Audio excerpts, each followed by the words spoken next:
ਹੱਕ ਹੈ। ਜੋ ਹੋਏ ਮਰਨ ਪਰਵਾਣੋ, ਸੂਰੇ ਸਈ ਆਗੈ ਆਖੀਐ ਹੈ।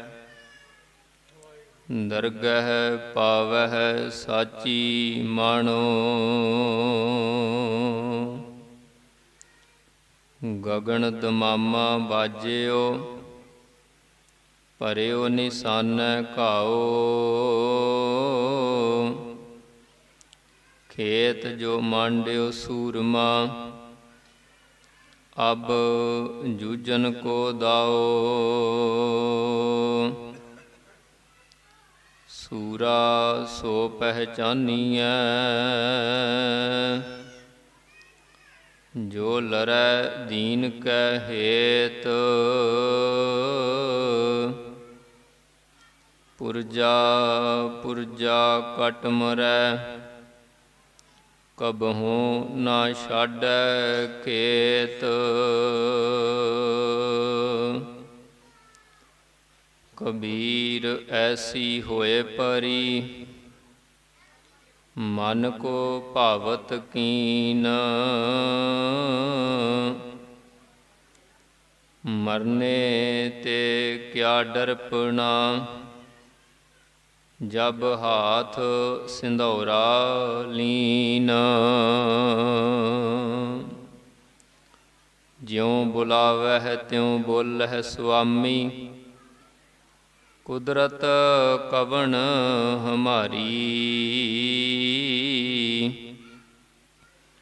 ਸਾਧ ਸੰਗ ਨਾਨਕ ਜਸ ਗਾਇਓ, ਜੋ ਪ੍ਰਭ ਕੀ ਅਤ ਪਿਆਰੀ। ਸਾਧ ਸੰਗ ਨਾਨਕ ਜਸ ਗਾਇਓ, ਜੋ ਪ੍ਰਭ ਕੀ ਅਤ ਪਿਆਰੀ।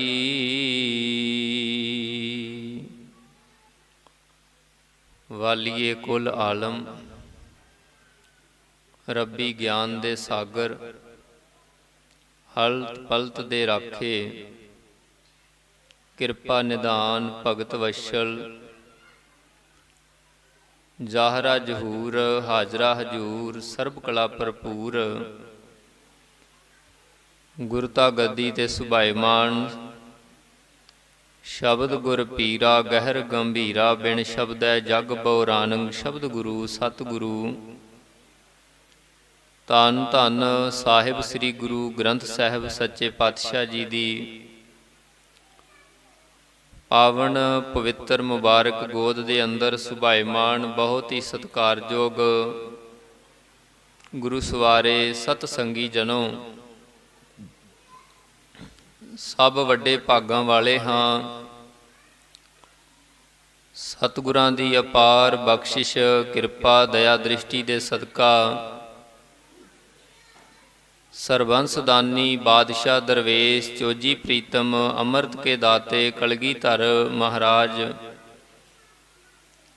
ਧੰਨ ਸਾਹਿਬ ਸ੍ਰੀ ਗੁਰੂ ਗੋਬਿੰਦ ਸਿੰਘ ਮਹਾਰਾਜ ਸੱਚੇ ਪਾਤਸ਼ਾਹ ਜੀ ਦੇ ਛੋਟੇ ਸਾਹਿਬਜ਼ਾਦੇ ਗੁਰੂ ਕੇ ਲਖਤੇ ਜਿਗਰ ਧੰਨ ਬਾਬਾ ਜੋਰਾਵਰ ਸਿੰਘ, ਧੰਨ ਬਾਬਾ ਫਤਿਹ ਸਿੰਘ, ਜਗਤ ਮਾਤਾ ਧੰਨ ਮਾਤਾ ਗੁਜਰ ਕੌਰ ਜੀ ਦੇ ਸ਼ਹੀਦੀ ਦਿਹਾੜੇ ਨੂੰ ਸਮਰਪਿਤ ਜੋ ਇਹ ਮਹਾਨ ਗੁਰਮਤਿ ਸਮਾਗਮ ਪ੍ਰਬੰਧਕ ਜਨਾਂ ਦੇ ਬਹੁਤ ਹੀ ਸ੍ਰੇਸ਼ਟ ਉਦਮ ਦੇ ਸਦਕਾ ਉਲੀਕੇ ਗਏ ਹਨ। ਧੰਨ ਧੰਨ ਬਾਬਾ ਜਵੰਦ ਸਿੰਘ ਜੀ ਦੇ ਇਸ ਪਾਵਨ ਸਥਾਨ 'ਤੇ ਬੈਠ ਕੇ ਗੁਰੂ ਚਰਨਾਂ ਵਿੱਚ ਹਰ ਜਸ ਗਾਇਨ ਕਰਨ ਦਾ, ਸਰਵਣ ਕਰਨ ਦਾ ਵੱਡਮੁੱਲਾ ਸੁਭਾਗ ਸਮਾਂ ਪ੍ਰਾਪਤ ਹੋ ਰਿਹਾ ਹੈ। ਸਭ ਤੋਂ ਵੱਡੇ ਭਾਗ ਗੁਰ ਸਿੱਖਾਂ ਕੇ ਜੋ ਗੁਰ ਚਰਨੀ ਸਿੱਖ ਪੜ੍ਹਤਿਆਂ। ਅਕਾਲ ਪੁਰਖ ਵਾਹਿਗੁਰੂ ਦੀ ਬਖਸ਼ਿਸ਼ ਕਿਰਪਾ ਦੇ ਨਾਲ ਸਾਨੂੰ ਇਹ ਮਨੁੱਖਾ ਜੀਵਨ ਪ੍ਰਾਪਤ ਹੋਇਆ ਹੈ। ਨਿਤ ਰੋਜ਼ ਪ੍ਰਮਾਤਮਾ ਦੀਆਂ ਬੇਅੰਤ ਦਾਤਾਂ ਨੂੰ ਅਸੀਂ ਮਾਣਦੇ ਹਾਂ, ਪੁੰਚਦੇ ਹਾਂ। ਵਾਹਿਗੁਰੂ ਦਾ ਦਿੱਤਾ ਹੋਇਆ ਖਾ ਰਹੇ ਹਾਂ, ਵਾਹਿਗੁਰੂ ਦਾ ਦਿੱਤਾ ਹੋਇਆ ਪਹਿਨ ਰਹੇ ਹਾਂ। ਇਹ ਜੋ ਕੁਝ ਵੀ ਹੈ ਇਹ ਸਾਰਾ ਕੁਝ ਉਸ ਅਕਾਲ ਪੁਰਖ ਵਾਹਿਗੁਰੂ ਦੀ ਬਖਸ਼ਿਸ਼ ਦੇ ਨਾਲ, ਕਿਰਪਾ ਦੇ ਨਾਲ ਪ੍ਰਾਪਤ ਹੋਇਆ ਸਾਨੂੰ। ਪਰ ਸਤਿਗੁਰੂ ਸੱਚੇ ਪਾਤਸ਼ਾਹ ਮਹਾਰਾਜ ਜੀ ਦੀ ਅੰਮ੍ਰਿਤਮਈ ਬਾਣੀ ਦੇ ਬਚਨ ਨੇ ਕਈ ਵਾਰੀ ਮਨੁੱਖ ਇਕੱਲੇ ਇਹ ਦੁਨਿਆਵੀ ਪਦਾਰਥਾਂ ਦੀ ਬਹੁਤਾਤ ਬਹੁਲਤਾ ਵੇਖ ਕੇ ਕਹਿ ਦਿੰਦਾ ਏ ਕਿ ਫਲਾਣੇ ਮਨੁੱਖ ਤੇ ਬੜੀ ਕਿਰਪਾ ਹੈ, ਉਹਦਾ ਕਾਰੋਬਾਰ ਬਹੁਤ ਚੰਗਾ ਏ, ਧਨ ਪਦਾਰਥ ਦੌਲਤ ਬਹੁਤ ਜ਼ਿਆਦਾ ਹੈ। ਮਹਾਰਾਜ ਕਹਿੰਦੇ ਇਹ ਠੀਕ ਹੈ ਕਿ ਸਾਰੀਆਂ ਦਾਤਾਂ ਉਸ ਅਕਾਲ ਪੁਰਖ ਵਾਹਿਗੁਰੂ ਦੀਆਂ ਬਖਸ਼ੀਆਂ ਨੇ, ਉਸ ਦੇਣ ਵਾਲੇ ਦਾ ਸ਼ੁਕਰਾਨਾ ਕਰਨਾ ਬਣਦਾ ਹੈ। ਪਰ ਉਹਦੀ ਜਿਹੜੀ ਸਭ ਤੋਂ ਵੱਡੀ ਦਾਤ ਹੈ ਨਾ, ਅਸਲ ਕਿਰਪਾ ਵਾਹਿਗੁਰੂ ਦੀ ਉਸ 'ਤੇ ਹੈ ਕਿ ਜਿਹਦਾ ਗੁਰੂ ਚਰਨਾਂ ਨਾਲ, ਜਿਸ ਮਨੁੱਖ ਦਾ ਸਤ ਸੰਗਤ ਦੇ ਨਾਲ ਪਿਆਰ ਹੈ, ਸੰਗਤ ਦੇ ਨਾਲ ਪ੍ਰੇਮ ਹੈ,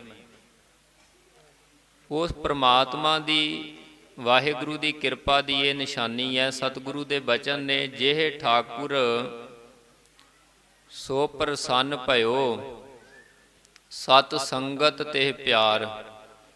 ਕਹਿੰਦੇ ਜਿਹਦੇ ਤੇ ਉਹ ਵਾਹਿਗੁਰੂ ਮਾਲਕ ਪ੍ਰਸੰਨ ਹੁੰਦਾ ਹੈ, ਉਹਦਾ ਸਤ ਸੰਗਤ ਦੇ ਨਾਲ ਪਿਆਰ ਬਣਦਾ ਏ, ਤੇ ਸੰਗਤ ਦੇ ਨਾਲ ਪਿਆਰ ਪਾ ਕੇ, ਕਿਉਂਕਿ ਗੁਰੂ ਸਾਹਿਬ ਨੇ ਜਿਹੜਾ ਸਾਨੂੰ ਵਾਹਿਗੁਰੂ ਦੇ ਮੇਲ ਦਾ ਰਸਤਾ ਦੱਸਿਆ, ਉਹ ਕੇਵਲ ਤੇ ਕੇਵਲ ਪ੍ਰੇਮ ਹੀ ਦੱਸਿਆ ਹੈ।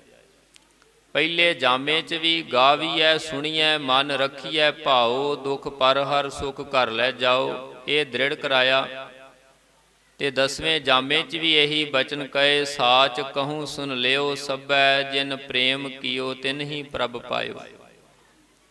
ਮਹਾਰਾਜ ਕਹਿੰਦੇ ਜਿਹੇ ਠਾਕੁਰ ਸੋ ਪ੍ਰਸੰਨ ਭਇਓ, ਸਤ ਸੰਗਤ ਤੇ ਪਿਆਰ, ਹਰ ਗੁਰ ਨਾਨਕ ਜਿਨ ਪਰਸਿਓ, ਤਿਨ ਸਭ ਕੁਲ ਕੀਓ ਉਧਾਰ। ਐਸੇ ਦੀਨ ਦਿਆਲੂ ਸਤਿਗੁਰੂ ਜੀ ਦੇ ਚਰਨ ਜਿਨ੍ਹਾਂ ਨੇ ਪਰਸੇ ਨੇ, ਜਿੱਥੇ ਉਹਨਾਂ ਨੇ ਆਪਣਾ ਭਲਾ ਕੀਤਾ ਏ, ਆਪਣਾ ਉਧਾਰ ਕੀਤਾ ਏ, ਉਹਨਾਂ ਨੇ ਕੁਲਾਂ ਦਾ ਉਧਾਰ ਕਰ ਲਿਆ ਏ। ਸੋ ਆਓ ਸਾਧ ਸੰਗਤ, ਸਾਰੀ ਸੰਗਤ ਦੇ ਚਰਨਾਂ 'ਚ ਬੇਨਤੀ ਹੈ, ਮਾਤਾਵਾਂ ਭੈਣਾਂ ਬੀਬੀਆਂ ਦੇ ਵੀ ਚਰਨਾਂ 'ਚ ਬੇਨਤੀ ਹੈ, ਇਕਾਗਰਤਾ ਬਖਸ਼ਿਸ਼ ਕਰੋ। ਬੱਚਿਆਂ ਨੂੰ ਪ੍ਰੇਮ ਦੇ ਨਾਲ ਪ੍ਰੇਰ ਕੇ ਉਹਨਾਂ ਨੂੰ ਵੀ ਚੁੱਪ ਸ਼ਾਂਤ ਕਰਾ ਕੇ ਬੈਠਾਵੋ। ਕੁਝ ਸਮਾਂ ਆਪਾਂ ਰਲ ਮਿਲ ਕੇ ਗੁਰਮਤਿ, ਗੁਰ ਇਤਿਹਾਸ, ਗੁਰਬਾਣੀ ਦੀਆਂ ਵਿਚਾਰਾਂ ਨਾਲ ਸਤਿਗੁਰੂ ਜੀ ਦੀ ਦਇਆ ਸਦਕਾ ਜੁੜ ਸਕੀਏ। ਇੱਕ ਵਾਰੀ ਸਾਰੀ ਸੰਗਤ ਗੁਰੂ ਚਰਨਾਂ 'ਚ ਹਾਜ਼ਰੀ ਲਵਾਉਂਦਿਆਂ ਵਿਚਾਰਾਂ ਦੀ ਆਰੰਭਤਾ ਤੋਂ ਪਹਿਲਾਂ ਗੁਰੂ ਬਖਸ਼ਿਸ਼ ਫਤਿਹ ਪ੍ਰਵਾਨ ਕਰੋ। ਆਖੋ ਜੀ, ਵਾਹਿਗੁਰੂ ਜੀ ਕਾ ਖਾਲਸਾ, ਵਾਹਿਗੁਰੂ ਜੀ ਕੀ ਫਤਿਹ। ਸਾਧ ਸੰਗਤ, ਸਤਿਗੁਰੂ ਸੱਚੇ ਪਾਤਸ਼ਾਹ ਜੀ ਦਾ ਜਦੋਂ ਅਸੀਂ ਇਤਿਹਾਸ ਪੜ੍ਹਦੇ ਹਾਂ, ਗੁਰੂ ਅਰਜਨ ਦੇਵ ਮਹਾਰਾਜ ਸੱਚੇ ਪਾਤਸ਼ਾਹ ਜੀ ਦੀ ਸ਼ਹਾਦਤ ਤੋਂ ਸ਼ਹਾਦਤਾਂ ਦਾ ਸਫ਼ਰ ਆਰੰਭ ਹੁੰਦਾ ਹੈ। ਗੁਰੂ ਤੇਗ ਬਹਾਦਰ ਸਾਹਿਬ ਮਹਾਰਾਜ ਜੀ ਦਾ ਚਾਂਦਨੀ ਚੌਂਕ ਵਿੱਚ ਸ਼ਹੀਦ ਹੋਣਾ, ਤੇ ਅੱਜ ਤੱਕ ਜਿੰਨੀਆਂ ਵੀ ਗੁਰੂ ਘਰ ਦੇ ਵਿੱਚ ਸ਼ਹਾਦਤਾਂ ਹੋਈਆਂ ਨੇ, ਜੇ ਉਹਨਾਂ ਸਾਰੀਆਂ ਸ਼ਹਾਦਤਾਂ ਦਾ ਆਪਾਂ ਮੂਲ ਕਾਰਨ ਵੇਖਣਾ ਹੋਵੇ ਵੀ ਕਾਰਨ ਕੀ ਹੈ, ਤੇ ਉਹਦਾ ਕਾਰਨ ਸਾਧ ਸੰਗਤ ਸਾਨੂੰ ਪ੍ਰਤੀਤ ਹੋਵੇਗਾ ਗੁਰੂ ਨਾਨਕ ਸਾਹਿਬ ਸੱਚੇ ਪਾਤਸ਼ਾਹ ਜੀ ਦਾ ਇਹ ਚਲਾਇਆ ਹੋਇਆ ਸੱਚ ਧਰਮ।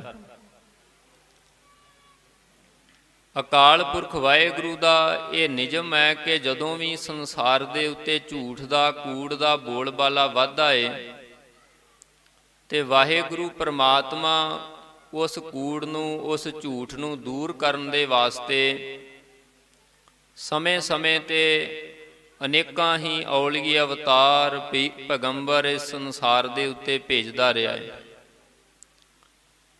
ਇਹ ਉਹ ਸਮਾਂ ਸਤਿਗੁਰੂ ਗੁਰੂ ਨਾਨਕ ਸਾਹਿਬ ਸੱਚੇ ਪਾਤਸ਼ਾਹ ਜਦੋਂ ਸੰਸਾਰ ਤੇ ਆਏ ਨੇ, ਤੇ ਗੁਰੂ ਸਾਹਿਬ ਜੀ ਨੇ ਉਸ ਸਮੇਂ ਬਾਰੇ ਆਪ ਉਹਨਾਂ ਹਾਲਾਤਾਂ ਨੂੰ ਬਿਆਨ ਕੀਤਾ ਹੈ ਕਿ ਕਲ ਕਾਤੀ ਰਾਜੇ ਕਸਾਈ, ਧਰਮ ਪੰਖ ਕਰ ਉਡਰਿਆ, ਕੂੜ ਅਮਾਵਸ ਸੱਚ ਚੰਦਰਮਾ ਦੀਸੈ ਨਾਹੀ ਕੈ ਚੜਿਆ। ਹੋਂ ਭਾਲ ਵਿਕੁੰਨੀ ਹੋਈ ਅੰਧੇਰਾ ਰਾਹ ਨਾ ਕੋਈ। ਕਹੋ ਨਾਨਕ ਕਿਨ ਬਿਦ ਗਤ ਹੋਈ। ਕਹਿੰਦੇ ਕੂੜ ਹਰ ਪਾਸੇ ਇਸ ਤਰ੍ਹਾਂ ਪਸਰਿਆ ਹੋਇਆ ਸੀ ਜਿਵੇਂ ਮੱਸਿਆ ਦੀ ਰਾਤ ਦਾ ਹਨੇਰਾ, ਤੇ ਸੱਚ ਇਵੇਂ ਸੀ ਕਿ ਜਿਵੇਂ ਮੱਸਿਆ ਦੀ ਰਾਤ ਨੂੰ ਚੰਦਰਮਾ ਨਹੀਂ ਦਿਸਦਾ, ਇਵੇਂ ਕਿਤੇ ਸੱਚ ਨਜ਼ਰ ਨਹੀਂ ਸੀ ਆਉਂਦਾ। ਗੁਰਦੇਵ ਪਾਤਸ਼ਾਹ ਜਗਤ ਗੁਰੂ ਗੁਰੂ ਨਾਨਕ ਸਾਹਿਬ ਮਹਾਰਾਜ ਆਪ ਅਕਾਲ ਪੁਰਖ ਵਾਹਿਗੁਰੂ ਇਸ ਸੰਸਾਰ ਤੇ ਆਏ, ਤੇ ਉਹਨਾਂ ਨੇ ਮਾਰਿਆ ਸਿੱਕਾ ਜਗਤ ਵਿੱਚ, ਨਾਨਕ ਨਿਰਮਲ ਪੰਥ ਚਲਾਇਆ। ਇੱਕ ਮੈਲ ਤੋਂ ਰਹਿਤ ਬੜਾ ਹੀ ਪਿਆਰਾ ਬੜਾ ਹੀ ਨਿਰਮਲ ਪੰਥ ਚਲਾਇਆ। ਤੇ ਜਿਸ ਧਰਮ ਦਾ ਜਿਸ ਪੰਥ ਦਾ ਉਹਨਾਂ ਨੇ ਮੁੱਢ ਰੱਖਿਆ ਉਹ ਮੁੱਢ ਹੀ ਸੱਚ ਸੀ। ਇਹ ਆਰੰਭ ਦੇ ਵਿੱਚ ਹੀ ਆਪਾਂ ਬਚਨ ਪੜ੍ਹਦੇ ਹਾਂ, ਆਦ ਸੱਚ ਜੁਗਾਦ ਸੱਚ ਹੈ ਭੀ ਸੱਚ, ਨਾਨਕ ਹੋਸੀ ਭੀ ਸੱਚ। ਉਸ ਧਰਮ ਦੀ ਨੀਂਹ ਜਿਹੜੀ ਸੀ ਉਹ ਸੱਚ ਤੇ ਰੱਖੀ, ਤੇ ਇਹ ਸੱਚ ਹੈ ਜਿੱਥੇ ਉਹ ਸੱਚ ਧਰਮ ਨੇ ਨੀਵਿਆਂ ਨੂੰ ਉੱਚੇ ਕੀਤਾ, ਜਿਨ੍ਹਾਂ ਨੂੰ ਜਾਤ ਪਾਤ ਦੇ ਵਿਤਕਰੇ ਵੰਡ ਵਿੱਚ ਸਦੀਆਂ ਤੋਂ ਲੜਤਾੜਿਆ ਗਿਆ ਸੀ, ਉਹਨਾਂ ਨੂੰ ਇਸ ਗੁਰੂ ਦੇ ਘਰ 'ਚ ਥਾਂ ਮਿਲੀ। ਸਾਰੀ ਮਾਨਵਤਾ ਨੂੰ ਆਨੰਦ ਪ੍ਰਾਪਤ ਹੋਇਆ। ਗੁਰੂ ਕੇ ਚਰਨਾਂ ਦੇ ਭੌਰੇ ਗੁਰੂ ਚਰਨਾਂ ਦੇ ਪ੍ਰੇਮੀ ਬਣ ਗਏ। ਪਰ ਜਿਵੇਂ ਸਾਧ ਸੰਗਤ ਸੂਰਜ ਚੜ੍ਹਦਾ ਏ, ਸਾਰੀ ਜਿਹੜੀ ਲੁਕਾਈ ਆਨੰਦ ਖੁਸ਼ ਹੁੰਦੀ ਹੈ, ਪਰ ਉੱਲੂ ਵਾਸਤੇ ਦੁਖਦਾਈ ਹੈ। ਜਿਵੇਂ ਮੀਂਹ ਪੈਂਦਾ ਏ ਤੇ ਸਾਰੀ ਬਨਸਪਤੀ ਹਰਿਆਵਲਤਾ ਨਾਲ ਭਰ ਜਾਂਦੀ ਹੈ, ਪਰ ਜਵਾਹਾ ਸੜਦਾ ਏ। ਇਸ ਤਰ੍ਹਾਂ ਗੁਰੂ ਨਾਨਕ ਸਾਹਿਬ ਜੀ ਦੀ ਬਖਸ਼ਿਸ਼ ਦੇ ਨਾਲ ਜਿੱਥੇ ਇਹ ਸਾਰਾ ਸੰਸਾਰ ਵਰਸੋਇਆ ਗਿਆ, ਉੱਥੇ ਜਿਹੜੇ ਕੂੜ ਦੇ ਕੁਝ ਲੋਕ ਧਾਰਨੀ ਸਨ, ਉਹਨਾਂ ਨੂੰ ਇਹ ਸੱਚ ਬਰਦਾਸ਼ਤ ਨਾ ਹੋਇਆ, ਤੇ ਉਹਨਾਂ ਨੇ ਇਸ ਸੱਚ ਨੂੰ ਖਤਮ ਕਰਨ ਦਾ ਯਤਨ ਸ਼ੁਰੂ ਕੀਤਾ। ਕਦੀ ਉਹਨਾਂ ਨੇ ਗੁਰੂ ਸਾਹਿਬ ਗੁਰੂ ਨਾਨਕ ਸਾਹਿਬ ਮਹਾਰਾਜ ਜੀ ਨੂੰ ਕੋਈ ਆਖੈ ਭੂਤਨਾ ਕੋ ਕਹਿ ਬਿਤਾਲਾ। ਇੱਕ ਉਹ ਨੇ ਜਿਹੜੇ ਕਹਿੰਦੇ ਨੇ ਗੁਰੂ ਨਾਨਕ ਸਾਹਿਬ ਪਰਮੇਸ਼ਰ ਦਾ ਰੂਪ ਹੈ, ਆਪ ਅਕਾਲ ਪੁਰਖ ਵਾਹਿਗੁਰੂ ਦਾ ਰੂਪ ਹੈ, ਪਰ ਕੁਝ ਐਸੇ ਵੀ ਸਨ। ਕਿਉਂਕਿ ਗੁਰਬਾਣੀ ਦੇ ਬਚਨ ਨੇ ਕਿ ਜਿਨ੍ਹਾਂ ਦੇ ਅੰਦਰ ਕੂੜ ਵਰਤਦਾ ਹੈ ਨਾ, ਉਹਨਾਂ ਨੂੰ ਸੱਚ ਕਦੀ ਨਹੀਂ ਪਾਉਂਦਾ। ਜਿਨ੍ਹਾਂ ਅੰਦਰ ਕੂੜ ਵਰਤੈ ਸੱਚ ਨਾ ਭਾਵਈ, ਜੇ ਕੋ ਬੋਲੇ ਸੱਚ ਕੂੜਾ ਜਲ ਜਾਵਈ। ਉਸ ਕੂੜ ਦੇ ਧਾਰਨੀ ਲੋਕਾਂ ਨੇ ਇਸ ਸੱਚ ਦੀ ਆਵਾਜ਼ ਨੂੰ ਦਬਾਉਣ ਦੇ ਵਾਸਤੇ ਬੜਾ ਯਤਨ ਕੀਤਾ, ਇੱਥੋਂ ਤੱਕ ਕਿ ਜਦੋਂ ਕੋਈ ਬਾਹਰੀ ਹਮਲਾ ਨਾ ਉਹਨਾਂ ਦਾ ਕਾਰਗਰ ਸਿੱਧ ਹੋਇਆ, ਤੇ ਗੁਰੂ ਅਰਜਨ ਸਾਹਿਬ ਮਹਾਰਾਜ ਸੱਚੇ ਪਾਤਸ਼ਾਹ ਜੀ ਨੂੰ ਤਤੀ ਤਵੀ ਤੇ ਬਿਠਾਇਆ, ਸੀਸ ਤੇ ਗਰਮ ਰੇਤਾ ਪਾਈ, ਉਬਲਦੀ ਦੇਗ ਵਿੱਚ ਉਬਾਲਿਆ, ਤੇ ਸੋਚਿਆ ਕਿ ਇਹਦੇ ਨਾਲ ਇਹ ਸੱਚ ਦੀ ਆਵਾਜ਼, ਹੁਣ ਸੱਚ ਧਰਮ ਖਤਮ ਹੋ ਜਾਵੇਗਾ। ਪਰ ਉਹ ਸੱਚ ਧਰਮ ਖਤਮ ਨਹੀਂ ਹੋਇਆ। ਗੁਰੂ ਅਰਜਨ ਸਾਹਿਬ ਮਹਾਰਾਜ ਜੀ ਨੇ ਉਦੋਂ ਹੀ ਤਤੀ ਤਵੀ ਤੇ ਬੈਠ ਕੇ ਕਹਿ ਦਿੱਤਾ ਸੀ ਕਿ ਤੁਸੀਂ ਮੇਰੇ ਇਸ ਸਰੀਰ ਨੂੰ ਖਤਮ ਕਰਕੇ ਇਸ ਸੱਚ ਦੀ ਆਵਾਜ਼ ਨੂੰ ਦਬਾਉਣਾ ਚਾਹੁੰਦੇ ਹੋ, ਦਬਾ ਦਵੋਗੇ, ਪਰ ਸਾਡੇ ਸਾਹਿਬਜ਼ਾਦੇ ਗੁਰੂ ਹਰਗੋਬਿੰਦ ਸਾਹਿਬ ਦੀ ਤਲਵਾਰ ਨੂੰ ਤੁਸੀਂ ਰੋਕ ਨਹੀਂ ਸਕਦੇ। ਬਿਲਕੁਲ ਗੁਰੂ ਅਰਜਨ ਸਾਹਿਬ ਦੀ ਸ਼ਹਾਦਤ ਤੋਂ ਬਾਅਦ ਮੀਰੀ ਪੀਰੀ ਦੇ ਮਾਲਕ ਸਤਿਗੁਰੂ ਮਹਾਰਾਜ ਸ੍ਰੀ ਅਕਾਲ ਤਖਤ ਸਾਹਿਬ ਦੀ ਸਿਰਜਣਾ ਕਰਕੇ ਤਖਤ ਤੇ ਵਿਰਾਜਦੇ ਨੇ, ਮੀਰੀ ਪੀਰੀ ਦੀਆਂ ਤਲਵਾਰਾਂ ਧਾਰਨ ਕਰਦੇ ਨੇ, ਤੇ ਜ਼ਾਲਮ ਹਕੂਮਤ ਦੇ ਨਾਲ ਸਿੱਧਾ ਆਟਾ ਲਾ ਕੇ 4 ਜੰਗਾਂ ਕਰਕੇ ਮਹਾਨ ਜਿੱਤਾਂ ਪ੍ਰਾਪਤ ਕਰਦੇ ਨੇ। ਜਿਸ ਸੱਚ ਨੂੰ ਉਹਨਾਂ ਦਬਾਉਣਾ ਚਾਹਿਆ, ਉਹ ਹੋਰ ਸੱਚ ਜ਼ਿਆਦਾ ਉੱਜਲ ਹੋਇਆ, ਹੋਰ ਜ਼ਿਆਦਾ ਉਹ ਪ੍ਰਚੰਡ, ਉਹਦਾ ਪ੍ਰਕਾਸ਼ ਤੇਜ ਹੋ ਗਿਆ। ਸਮਾਂ ਬਤੀਤ ਹੁੰਦਾ ਗਿਆ, ਸਾਧ ਸੰਗਤ ਇਸ ਹਿੰਦੁਸਤਾਨ ਦੇ ਤਖਤ ਦੇ ਉੱਤੇ ਔਰੰਗਜ਼ੇਬ ਵਰਗਾ ਕੱਟੜ ਬਾਦਸ਼ਾਹ ਆਪਣੇ ਭਰਾਵਾਂ ਨੂੰ, ਆਪਣੇ ਪਿਤਾ ਨੂੰ ਕਤਲ ਕਰਕੇ, ਸਰਮਦ ਵਰਗੇ ਫਕੀਰਾਂ ਨੂੰ ਮਾਰ ਕੇ ਇਹ ਤਖਤ ਤੇ ਬੈਠਾ ਏ, ਤੇ ਇੱਕੋ ਹੀ ਅਹਿਦ ਕਰ ਲਿਆ ਕਿ ਦੂਜੇ ਸਾਰੇ ਇੱਥੋਂ ਮੇਟ ਕੇ ਕੇਵਲ ਤੇ ਕੇਵਲ ਇੱਥੇ ਇੱਕ ਇਸਲਾਮ ਧਰਮ ਹੀ ਲਾਗੂ ਕਰਨਾ ਹੈ। ਤੇ ਸਤਿਗੁਰੂ ਸੱਚੇ ਪਾਤਸ਼ਾਹ ਮਹਾਰਾਜ ਦੀ ਸ਼ਰਨ ਦੇ ਵਿੱਚ ਕਸ਼ਮੀਰੀ ਪੰਡਤ ਆਉਂਦੇ ਨੇ, ਸਤਿਗੁਰੂ ਦੇ ਚਰਨਾਂ 'ਚ ਬੇਨਤੀ ਕਰਦੇ ਨੇ, ਤੇ ਸਤਿਗੁਰੂ ਗੁਰੂ ਨਾਨਕ ਦੇ ਘਰ ਦੇ ਬਿਰਧ ਦੇ ਅਨੁਸਾਰ ਜੋ ਸ਼ਰਨ ਆਵੈ ਤਿਸ ਕੰਠ ਲਾਵੈ, ਇਹ ਬਿਰਧ ਸੁਆਮੀ ਸੰਦਾ। ਬਚਨ ਦਿੰਦੇ ਨੇ ਕਿ ਜਾ ਕੇ ਕਹਿ ਦੋ ਵੀ ਸਾਡੇ ਸਤਿਗੁਰੂ ਗੁਰੂ ਤੇਗ ਬਹਾਦਰ ਮਹਾਰਾਜ ਨੇ ਜੇ ਉਹ ਇਸਲਾਮ ਨੂੰ ਕਬੂਲ ਕਰ ਲੈਣ ਤੇ ਅਸੀਂ ਸਾਰੇ ਆਪਣੇ ਆਪ ਹੀ ਇਸਲਾਮ ਕਬੂਲ ਕਰ ਲਵਾਂਗੇ। ਸਾਧ ਸੰਗਤ ਗੁਰੂ ਤੇਗ ਬਹਾਦਰ ਮਹਾਰਾਜ ਸੱਚੇ ਪਾਤਸ਼ਾਹ ਦਿੱਲੀ ਚਾਂਦਨੀ ਚੌਂਕ ਦੇ ਵਿੱਚ ਆਪਣਾ ਸੀਸ ਭੇਟ ਕਰਦੇ ਨੇ ਤੇ ਔਰੰਗਜ਼ੇਬ ਨੇ ਸੋਚਿਆ ਵੀ ਗੁਰੂ ਤੇਗ ਬਹਾਦਰ ਜੀ ਨੂੰ ਸ਼ਹੀਦ ਕਰਕੇ ਮੈਂ ਇਹ ਸੱਚ ਦੀ ਆਵਾਜ਼ ਸਦਾ ਵਾਸਤੇ ਬੰਦ ਕਰ ਦਵਾਂਗਾ, ਪਰ ਉਹ ਗੁਰੂ ਗੋਬਿੰਦ ਸਿੰਘ ਮਹਾਰਾਜ ਸੱਚੇ ਪਾਤਸ਼ਾਹ ਜੀ ਦੇ ਰੂਪ ਵਿੱਚ ਸੱਚ ਐਸਾ ਪ੍ਰਚੰਡ ਹੋਇਆ, ਐਸਾ ਤੇਜ ਗੁਰੂ ਸਾਹਿਬ ਜੀ ਨੇ ਆਪਣਾ ਸਰਬੰਸ ਲੁਟਾ ਕੇ ਆਪਣੇ ਖਾਲਸਾ ਪੰਥ ਨੂੰ ਬਖਸ਼ਿਸ਼ ਕੀਤਾ ਕਿ ਉਸ ਜ਼ੁਲਮੀ ਰਾਜ ਦੀ ਹਕੂਮਤ ਦੀਆਂ ਜੜ੍ਹਾਂ ਸਦਾ ਵਾਸਤੇ ਪੁੱਟ ਦਿੱਤੀਆਂ। ਸਾਧ ਸੰਗਤ ਸੰਸਾਰ ਦੇ ਉੱਤੇ ਜਿਵੇਂ ਪ੍ਰੋਫੈਸਰ ਪਿਆਰਾ ਸਿੰਘ ਜੀ ਲਿਖਦੇ ਨੇ ਵੀ ਤਿੰਨ ਤਰ੍ਹਾਂ ਦੇ ਲੋਕ ਹੁੰਦੇ ਨੇ। ਇੱਕ ਉਹ ਲੋਕ ਹੁੰਦੇ ਨੇ ਜਿਨ੍ਹਾਂ ਦੇ ਪਿਓ ਦਾਦੇ ਬੜੇ ਮਹਾਨ ਕਾਰਨਾਮੇ ਜਿਨ੍ਹਾਂ ਕੀਤੇ ਹੁੰਦੇ ਨੇ, ਆਪ ਕੋਈ ਭਾਵੇਂ ਬਹੁਤ ਪਰਉਪਕਾਰ ਭਲਾ ਕਰਮ ਨਹੀਂ ਕੀਤਾ ਪਰ ਉਹਨਾਂ ਦੇ ਪਿਓ ਦਾਦੇ ਬੜੇ ਮਹਾਨ ਹੁੰਦੇ ਨੇ। ਦੂਜੇ ਨੰਬਰ ਤੇ ਉਹ ਲੋਕ ਹੁੰਦੇ ਨੇ ਜਿਨ੍ਹਾਂ ਦੇ ਪਿਓ ਦਾਦੇ ਤੇ ਕੋਈ ਬਹੁਤੇ ਵੱਡੇ ਮਹਾਨ ਨਹੀਂ ਹੁੰਦੇ ਪਰ ਉਹਨਾਂ ਨੇ ਆਪ ਬੜੇ ਕਾਰਜ ਚੰਗੇ ਉੱਤਮ ਕੀਤੇ ਹੁੰਦੇ ਨੇ, ਜਿਨ੍ਹਾਂ ਕਰਕੇ ਉਹਨਾਂ ਦੇ ਪਿਓ ਦਾਦਿਆਂ ਦਾ ਵੀ ਨਾਮ ਸਤਿਕਾਰ ਅਦਬ ਦੇ ਨਾਲ ਲਿਆ ਜਾਂਦਾ ਹੈ। ਪਰ ਤੀਜੇ ਨੰਬਰ ਤੇ ਉਹ ਲੋਕ ਹੁੰਦੇ ਨੇ ਜਿਹੜੇ ਆਪ ਵੀ ਨਹੀਂ, ਬਜ਼ੁਰਗ ਵੀ ਨਹੀਂ, ਪਰ ਉਹਨਾਂ ਦੇ ਬੱਚੇ ਐਸੇ ਵੱਡੇ ਕਾਰਜ ਕਰ ਜਾਂਦੇ ਨੇ ਕਿ ਉਹਨਾਂ ਦੇ ਬੱਚਿਆਂ ਦੀ ਬਦੌਲਤ ਬਜ਼ੁਰਗਾਂ ਦਾ ਵੀ ਨਾਮ ਜਿਹੜਾ ਹੈ ਉਹ ਸਤਿਕਾਰ ਨਾਲ ਲਿਆ ਜਾਂਦਾ ਹੈ। ਪਰ ਜਦੋਂ ਸਰਬੰਸਦਾਨੀ ਸਤਿਗੁਰੂ ਗੁਰੂ ਕਲਗੀਧਰ ਮਹਾਰਾਜ ਸੱਚੇ ਪਾਤਸ਼ਾਹ ਜੀ ਦਾ ਇਤਿਹਾਸ ਪੜ੍ਹਦੇ ਹਾਂ ਤੇ ਸਾਧ ਸੰਗਤ ਉਹਨਾਂ ਦੇ ਵੱਡਿਆਂ ਵੱਲ ਆਪਾਂ ਝਾਤੀ ਮਾਰਦੇ ਹਾਂ ਤੇ ਉਹਨਾਂ ਦਾ ਵੱਡਿਆਂ ਦਾ ਕੋਈ ਵੀ ਸਾਨੀ ਨਹੀਂ ਸੰਸਾਰ ਵਿੱਚ। ਗੁਰੂ ਤੇਗ ਬਹਾਦਰ ਸਾਹਿਬ ਜੀ ਪਿਤਾ, ਗੁਰੂ ਹਰਗੋਬਿੰਦ ਸਾਹਿਬ ਜੀ ਦਾਦਾ ਜੀ, ਗੁਰੂ ਅਰਜਨ ਸਾਹਿਬ ਜੀ ਪੜਦਾਦਾ ਜੀ, ਉਹਨਾਂ ਵਰਗਾ ਦੁਨੀਆ ਤੇ ਹੋਰ ਸਾਨੂੰ ਕੋਈ ਨਜ਼ਰੇ ਨਹੀਂ ਪੈਂਦਾ। ਜੇ ਗੁਰੂ ਗੋਬਿੰਦ ਸਿੰਘ ਮਹਾਰਾਜ ਸੱਚੇ ਪਾਤਸ਼ਾਹ ਜੀ ਦੇ ਉਹਨਾਂ ਦੇ ਆਪਣੇ ਜੀਵਨ ਵੱਲ ਵੇਖਦੇ ਹਾਂ ਤੇ ਸੰਸਾਰ ਦੇ ਉੱਤੇ ਸਾਧ ਸੰਗਤ ਬੜੇ ਗੁਣੀ ਬੰਦੇ ਹੋਏ ਨੇ।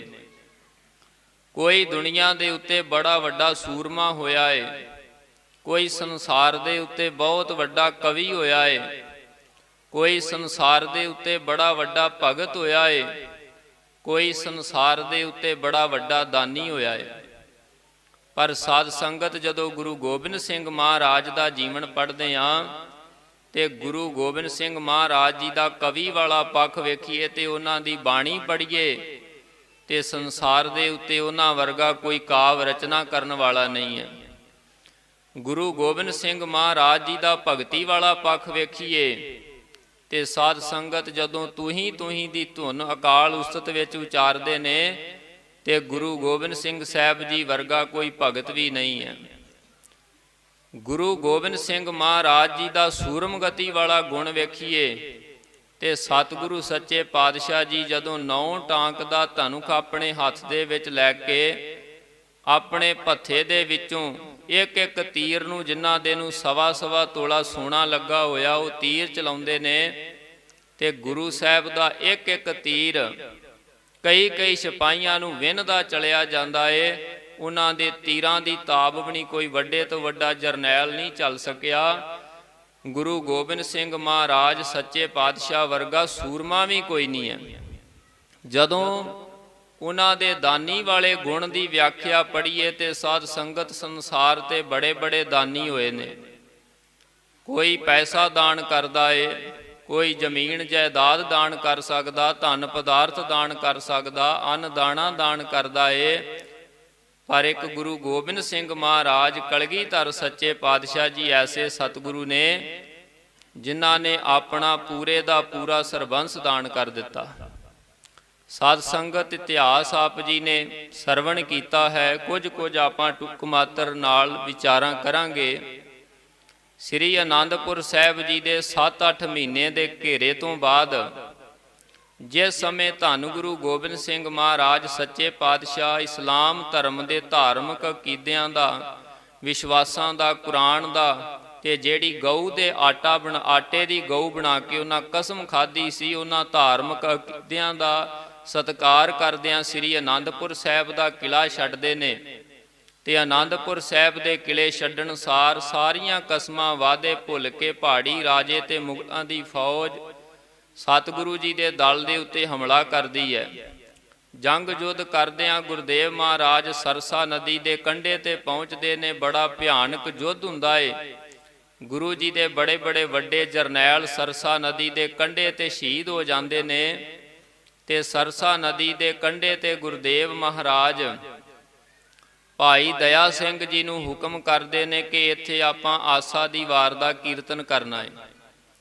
ਕਿਉਂਕਿ ਭਾਵੇਂ ਸਤ ਸੰਗਤ ਇਤਿਹਾਸ ਆਪਾਂ ਸੁਣਿਆ ਹੈ, ਪਰ ਇਤਿਹਾਸ ਸਾਨੂੰ ਇੱਕ ਸੋਝੀ ਬਖਸ਼ਦਾ ਹੈ। ਬਾਣੀਆਂ ਕਹਾਣੀਆਂ ਪੁੱਤ ਸਪੁੱਤ ਕਰੇਨ, ਪੁੱਤਰਾਂ ਵਿੱਚ ਸਪੁੱਤਰਾਂ ਵਾਲੇ ਗੁਣ ਭਰ ਦਿੰਦਾ ਹੈ ਇਹ ਇਤਿਹਾਸ। ਭਾਈ ਗੁਰਦਾਸ ਜੀ ਕਹਿੰਦੇ ਜਿਹੜੇ ਗੁਰਪੁਰਬ ਆਪਾਂ ਗੁਰੂ ਚਰਨਾਂ ਵਿੱਚ ਮਨਾਉਂਦੇ ਆ, ਇਹਨਾਂ ਦਾ ਮਕਸਦ ਕੀ ਹੈ?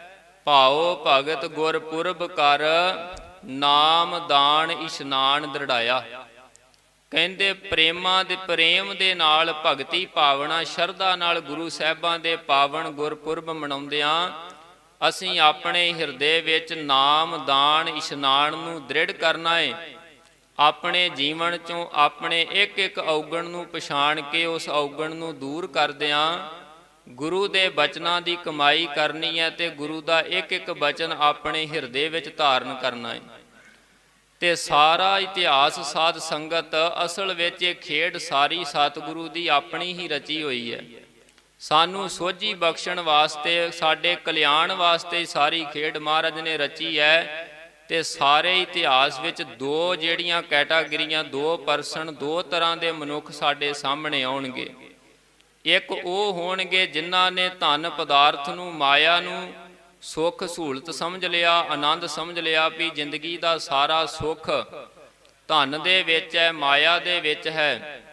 ਤੇ ਉਹਨਾਂ ਨੇ ਕੋਈ ਧਰਮ ਨਹੀਂ ਵਿਚਾਰਿਆ, ਭਲਾ ਨਹੀਂ ਵਿਚਾਰਿਆ, ਸਭ ਕੁਝ ਤਿਆਗ ਕੇ ਕੇਵਲ ਮਾਇਆ ਨੂੰ ਹੀ ਜਿਹੜਾ ਸੀ ਮੁੱਖ ਰੱਖਿਆ।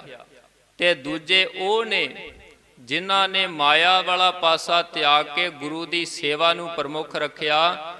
ਤੇ ਸਾਧ ਸੰਗਤ ਨਿਚੋੜ ਦੋਵਾਂ ਦਾ ਨਿਕਲਿਆ ਇਤਿਹਾਸ ਵਿੱਚ। ਜਿਨ੍ਹਾਂ ਨੇ ਮਾਇਕ ਪਦਾਰਥਾਂ ਦੀ ਇਕੱਤਰਤਾ ਦੇ ਵਿੱਚ ਧਰਮ ਨੂੰ ਭੁੱਲ ਬੈਠੇ, ਪਾਪ ਕਮਾਉਂਦੇ ਰਹੇ, ਉਹ ਜੀਵਨ ਬਰਬਾਦ ਕਰ ਗਏ ਤੇ ਲਾਹਣਤਾਂ ਪਈਆਂ ਤੇ ਪੈ ਰਹੀਆਂ ਤੇ ਪੈਂਦੀਆਂ ਰਹਿਣਗੀਆਂ। ਪਰ ਜਿਨ੍ਹਾਂ ਨੇ ਮਾਇਕ ਪਦਾਰਥਾਂ ਨਾਲੋਂ ਗੁਰੂ ਦੀ ਸੇਵਾ ਨੂੰ, ਸਿੱਖੀ ਨੂੰ ਉਦਮ ਸਮਝਿਆ, ਉਹ ਸਤਿਕਾਰੇ ਗਏ ਤੇ ਸਤਿਕਾਰੇ ਜਾ ਰਹੇ ਤੇ ਰਹਿੰਦੀ ਦੁਨੀਆ ਤੱਕ ਸਤਿਕਾਰੇ ਜਾਣਗੇ। ਇਹ ਸਾਨੂੰ ਇਹ ਸਾਰੇ ਇਤਿਹਾਸ ਤੋਂ ਸਾਧ ਸੰਗਤ ਬਾਰ-ਬਾਰ ਸੋਝੀ ਮਿਲਣੀ, ਸੋਝੀ ਆਪਾਂ ਲੈਣੀ ਆ। ਸਰਸਾ ਨਦੀ ਦੇ ਕੰਢੇ ਤੇ ਅੰਮ੍ਰਿਤ ਵੇਲੇ ਦਾ ਦੀਵਾਨ ਗੁਰੂ ਸਾਹਿਬ ਨੇ ਸਜਾਇਆ। ਆਸਾ ਦੀ ਵਾਰ ਦਾ ਕੀਰਤਨ ਕਰਦਿਆਂ ਸਤਿਗੁਰੂ ਮਹਾਰਾਜ ਦੇ ਬਹੁਤ ਸਾਰੇ ਸਿੰਘ ਉੱਥੇ ਸ਼ਹੀਦੀਆਂ ਪਾ ਗਏ ਨੇ। ਭਾਈ ਦਇਆ ਸਿੰਘ ਜੀ ਮਹਾਰਾਜ ਦੇ ਕੋਲ ਆਏ ਤੇ ਆਣ ਕੇ ਬੇਨਤੀ ਕੀਤੀ, ਸੱਚੇ ਪਾਤਸ਼ਾਹ ਜੀ ਅੱਜ ਤੁਸੀਂ ਆਸਾ ਦੀ ਵਾਰ ਦਾ ਕੀਰਤਨ ਨਾ ਕਰਦੇ ਤਾਂ ਕੀ ਹੋ ਜਾਣਾ ਸੀ? ਸਾਡੇ ਕਿੰਨੇ ਸ਼ਹੀਦ ਜਿਹੜੇ ਨੇ ਉਹ ਇੱਥੇ ਸਿੱਖ ਹੋ ਗਏ ਨੇ ਇਹ ਕੀਰਤਨ ਕਰਦਿਆਂ। ਤੇ ਗੁਰੂ ਗੋਬਿੰਦ ਸਿੰਘ ਮਹਾਰਾਜ ਕਹਿਣ ਲੱਗੇ, ਭਾਈ ਦਇਆ ਸਿੰਘ ਜੀ ਅੱਜ ਦਾ ਕੀਤਾ ਹੋਇਆ ਜਿਹੜਾ ਨਿਤਨੇਮ ਹੈ ਇਹ ਸਾਨੂੰ ਮਹਿੰਗਾ ਨਹੀਂ ਪਿਆ। ਕਿੰਨੇ ਵੀ ਸਿੱਖ ਇੱਥੇ ਸ਼ਹੀਦ ਹੋ ਗਏ, ਤੁਸੀਂ ਵੀ ਹੋ ਜਾਂਦੇ, ਮੈਂ ਵੀ ਹੋ ਜਾਂਦਾ।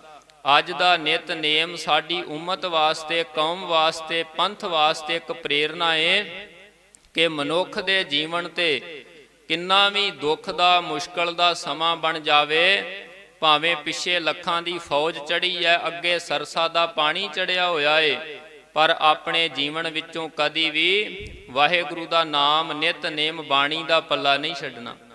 ਅਸੀਂ ਤੇ ਸਾਰੀਆਂ ਸਹੂਲਤਾਂ ਮਾਣਦੇ ਹੋਏ ਹੀ ਅੱਜ ਸਮਾਂ ਇਵੇਂ ਦਾ ਬਣ ਗਿਆ। ਆ ਮੋਬਾਈਲ ਦਾ ਯੁੱਗ ਆ ਗਿਆ, 9, 10, 11, 12 ਇਹਨੂੰ ਵੇਖਦਿਆਂ ਹੀ ਵਜਾ ਦਿੰਦੇ ਆ। ਫਿਰ ਕਹਿੰਦੇ ਅੰਮ੍ਰਿਤ ਵੇਲੇ ਉੱਠਿਆ ਹੀ ਨਹੀਂ ਜਾਂਦਾ, ਅੰਮ੍ਰਿਤ ਵੇਲਾ ਨਹੀਂ ਸੰਭਾਲਿਆ ਜਾਂਦਾ।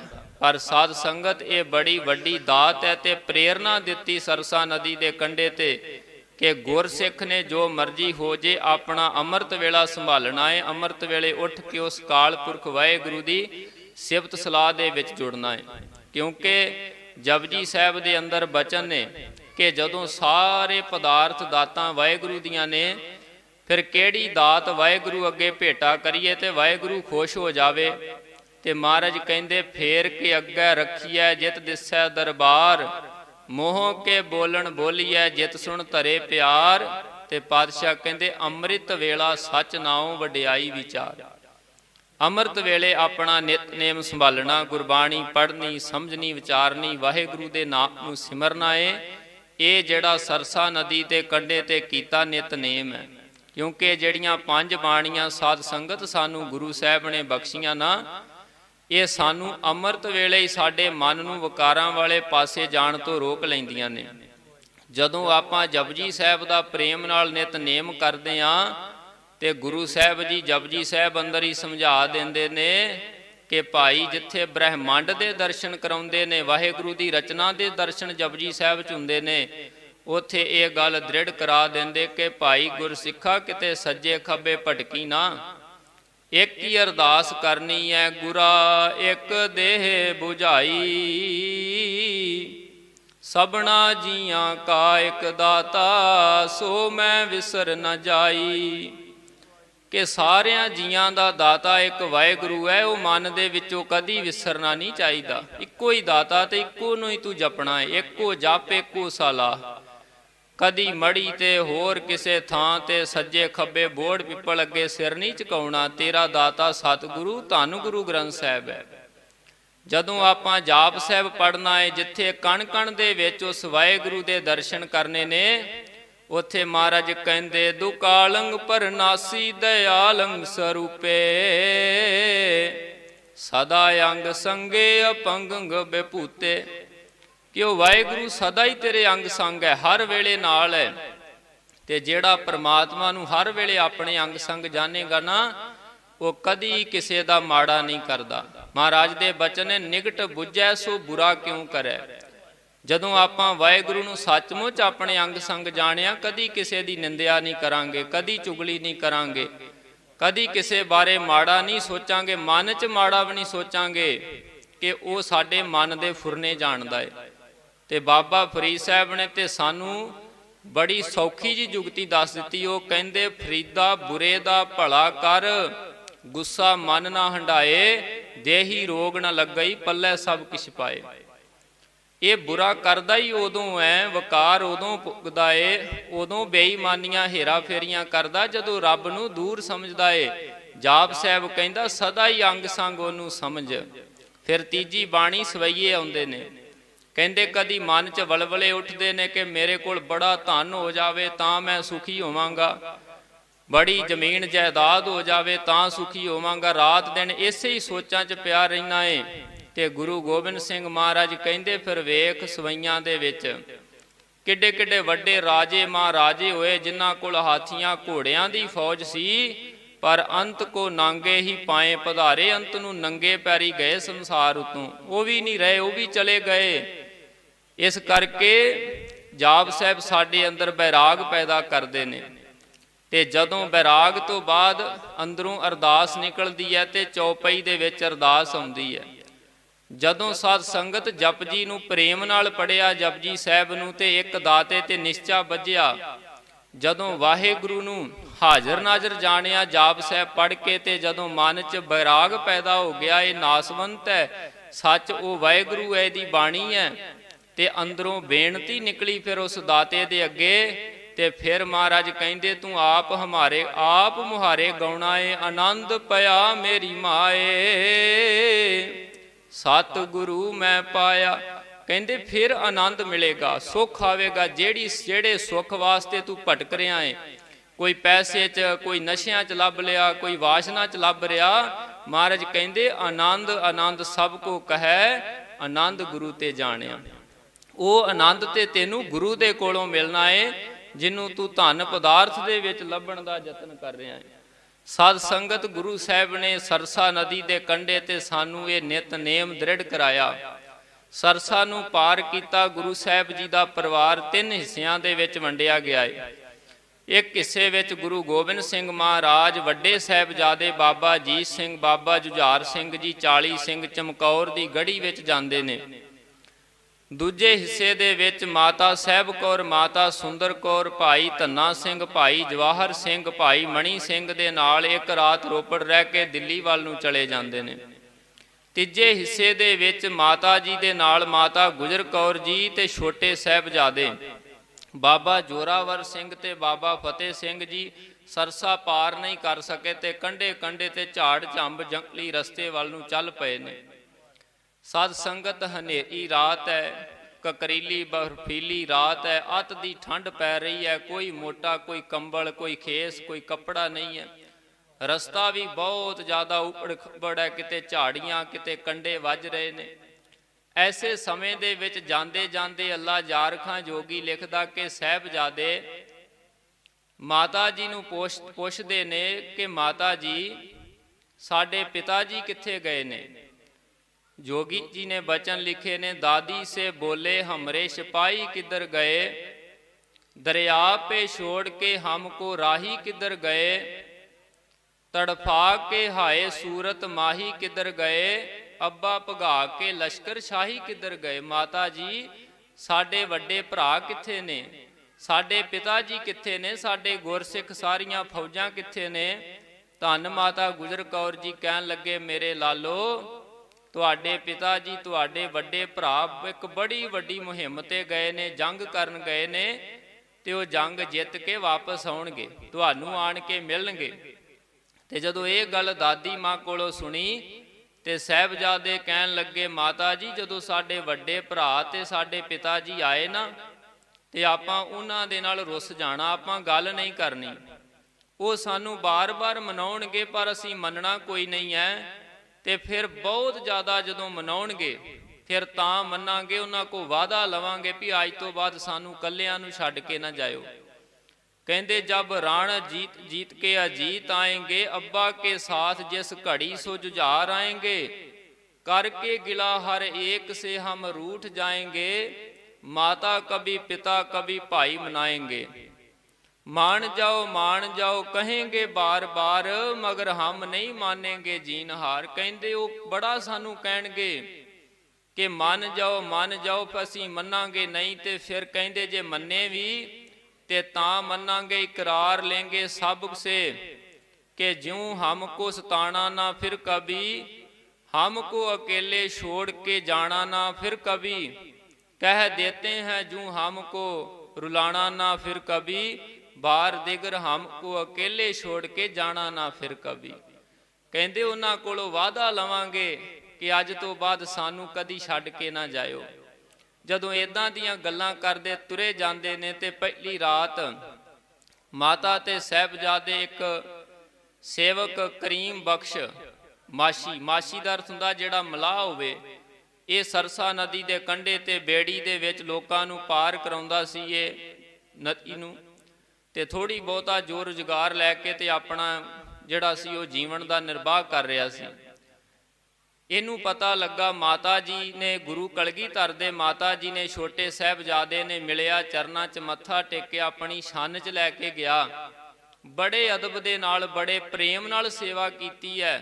ते सच गुरु महाराज जी ने अमृत बाणी अंदर वचन कहे, भली सुहावी छापरी जा मैं गुण गाए।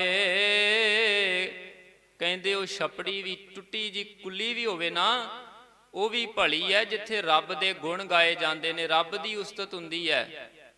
पर कित ही काम न धौल हार, जित हर बिसराए। वड्डे वड्डे महल भी बने ने, कहते सवेरे उठ के कोई जपजी साहब नहीं पढ़ता, कोई सतनाम वाहिगुरू नहीं जपदा, कोई रह रस नहीं करता, कोई सोला साहब का पाठ कोई सहज पाठ नहीं कर रहा, ते कहते वड्डे वड्डे महल भी किसी काम दे नहीं ने। महाराज ने कहा बस्ता टूटी झुंपड़ी चीर सब छिन्ना, जात न पात न आदरो उद्यान पर मिन्ना, मित्र नाइठ तन रूपहीन किश साक न सिन्ना, राजा सगली सृष्ट का हर नाम मन पिन्ना। कहते जंगल विच टुटी जी झुंपड़ी पाई होवे, कोई आदर ना देंदा होवे, कोई जानदा पहचानदा ना होवे, पर जे वो उत्थे बैठा वाहिगुरू वाहिगुरू जपदा है, उहदे अंदर प्रेम है वाहिगुरू दा, ते कहंदे उहदी धूड़ी दे नाल भी जगत दा उधार हुंदा है। ਉਹ ਸਭ ਤੇ ਉੱਚੇ ਜਾਣੀਏ ਨਾਨਕ ਨਾਮ ਪਿਆਰ। ਬਾਬਾ ਜਵੰਦ ਸਿੰਘ ਜੀ ਦੇ ਸਥਾਨ ਤੇ ਬੈਠੇ ਸਾਧ ਸੰਗਤ, ਇਸ ਨਗਰ 'ਚ ਕਿੰਨੇ ਲੋਕ ਹੋਰ ਹੋਏ ਹੋਣਗੇ, ਪਰ ਕੋਈ ਯਾਦ ਨਹੀਂ ਕਰਦਾ। ਪਰ ਇਹਨਾਂ ਨੂੰ ਯਾਦ ਕਰ ਦਿੱਤਾ ਹੈ। ਸੰਗਤਾਂ ਸਤਿਕਾਰ ਨਾਲ ਸਿਰ ਝੁਕਾਉਂਦੀਆਂ ਨੇ। ਕਿਉਂ? ਕਿਉਂਕਿ ਹਿਰਦੇ ਵਿੱਚ ਮਹਾਰਾਜ ਕਹਿੰਦੇ, ਜਿਨ ਹਰ ਮਨ ਵਸਿਆ ਸੇ ਦਰ ਸਾਚੇ, ਦਰ ਸਾਚੇ ਸਚਿਆਰਾ। ਉਹਨਾਂ ਦੀ ਸੋਭਾ ਜੁਗ ਜੁਗ ਹੋਈ, ਕੋਈ ਨਾ ਮੇਟਣ ਹਾਰਾ। ਕਿਉਂਕਿ ਹਿਰਦੇ ਦੇ ਵਿੱਚ ਹਰੀ ਵਸਿਆ ਹੈ, ਵਾਹਿਗੁਰੂ ਵਸਿਆ ਹੈ।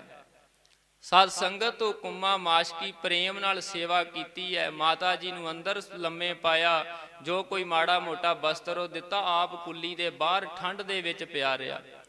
ਤੇ ਮਨ ਅੰਦਰ ਇਹੋ ਹੀ ਹੈ ਵੀ ਤਖਤਾਂ ਤਾਜਾਂ ਦੇ ਮਾਲਕ ਸਤਿਗੁਰੂ, ਮਖਮਲੀ ਸੇਜਾਂ ਤੇ ਸੌਣ ਵਾਲੇ ਸਤਿਗੁਰੂ ਦੇ ਲਾਲ ਅੱਜ ਮੇਰੀ ਗਰੀਬ ਦੀ ਛੰਨ ਵਿੱਚ ਪਏ ਨੇ। ਮੈਂ ਬਹੁਤੀ ਸੇਵਾ ਨਹੀਂ ਕਰ ਸਕਿਆ, ਪਰ ਪ੍ਰੇਮ ਬੜਾ ਹੈ। ਤੇ ਸਾਧ ਸੰਗਤ, ਇਹ ਸਤਿਗੁਰੂ ਵੇਖਦਾ ਹੀ ਪ੍ਰੇਮ ਹੈ। ਗੋਬਿੰਦ ਭਾਉ ਭਗਤ ਦਾ ਭੁੱਖਾ, ਇਹ ਵੇਂਦਾ ਹੀ ਪ੍ਰੇਮ ਹੈ। ਰਾਤ ਸੇਵਾ ਕੀਤੀ, ਦਿਨ ਚੜਿਆ। ਸਾਧ ਸੰਗਤ, ਗੰਗਾ ਰਾਮ ਬ੍ਰਾਹਮਣ ਆ ਗਿਆ, ਪੁੱਛਦਾ ਪੁਛਾਉਂਦਾ, ਕਹਿੰਦਾ ਮੈਨੂੰ ਪਤਾ ਲੱਗਾ ਤੇਰੇ ਇੱਥੇ ਮਹਿਲਾਂ ਦੇ ਵਿੱਚ, ਤੇਰੀ ਇਸ ਛੰਨ ਦੇ ਵਿੱਚ ਗੁਰੂ ਕੇ ਲਾਲ ਤੇ ਮਾਤਾ ਜੀ ਨੇ।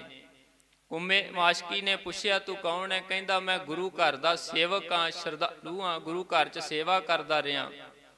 ਭਰੋਸਾ ਕਰਕੇ ਉਹ ਮਾਤਾ ਜੀ ਦੇ ਕੋਲ ਲੈ ਕੇ ਗਿਆ। ਚਰਨਾਂ ਤੇ ਸੀਸ ਰੱਖ ਕੇ ਗੰਗੂ ਨੇ ਨਮਸਕਾਰ ਕੀਤੀ ਤੇ ਬੇਨਤੀ ਕੀਤੀ, ਮਾਤਾ ਜੀ ਮੇਰੇ ਨਾਲ ਚੱਲੋ, ਮੈਂ ਤੁਹਾਨੂੰ ਸਤਿਗੁਰੂ ਨਾਲ ਮਿਲਾ ਦੇਣਾ ਹਾਂ।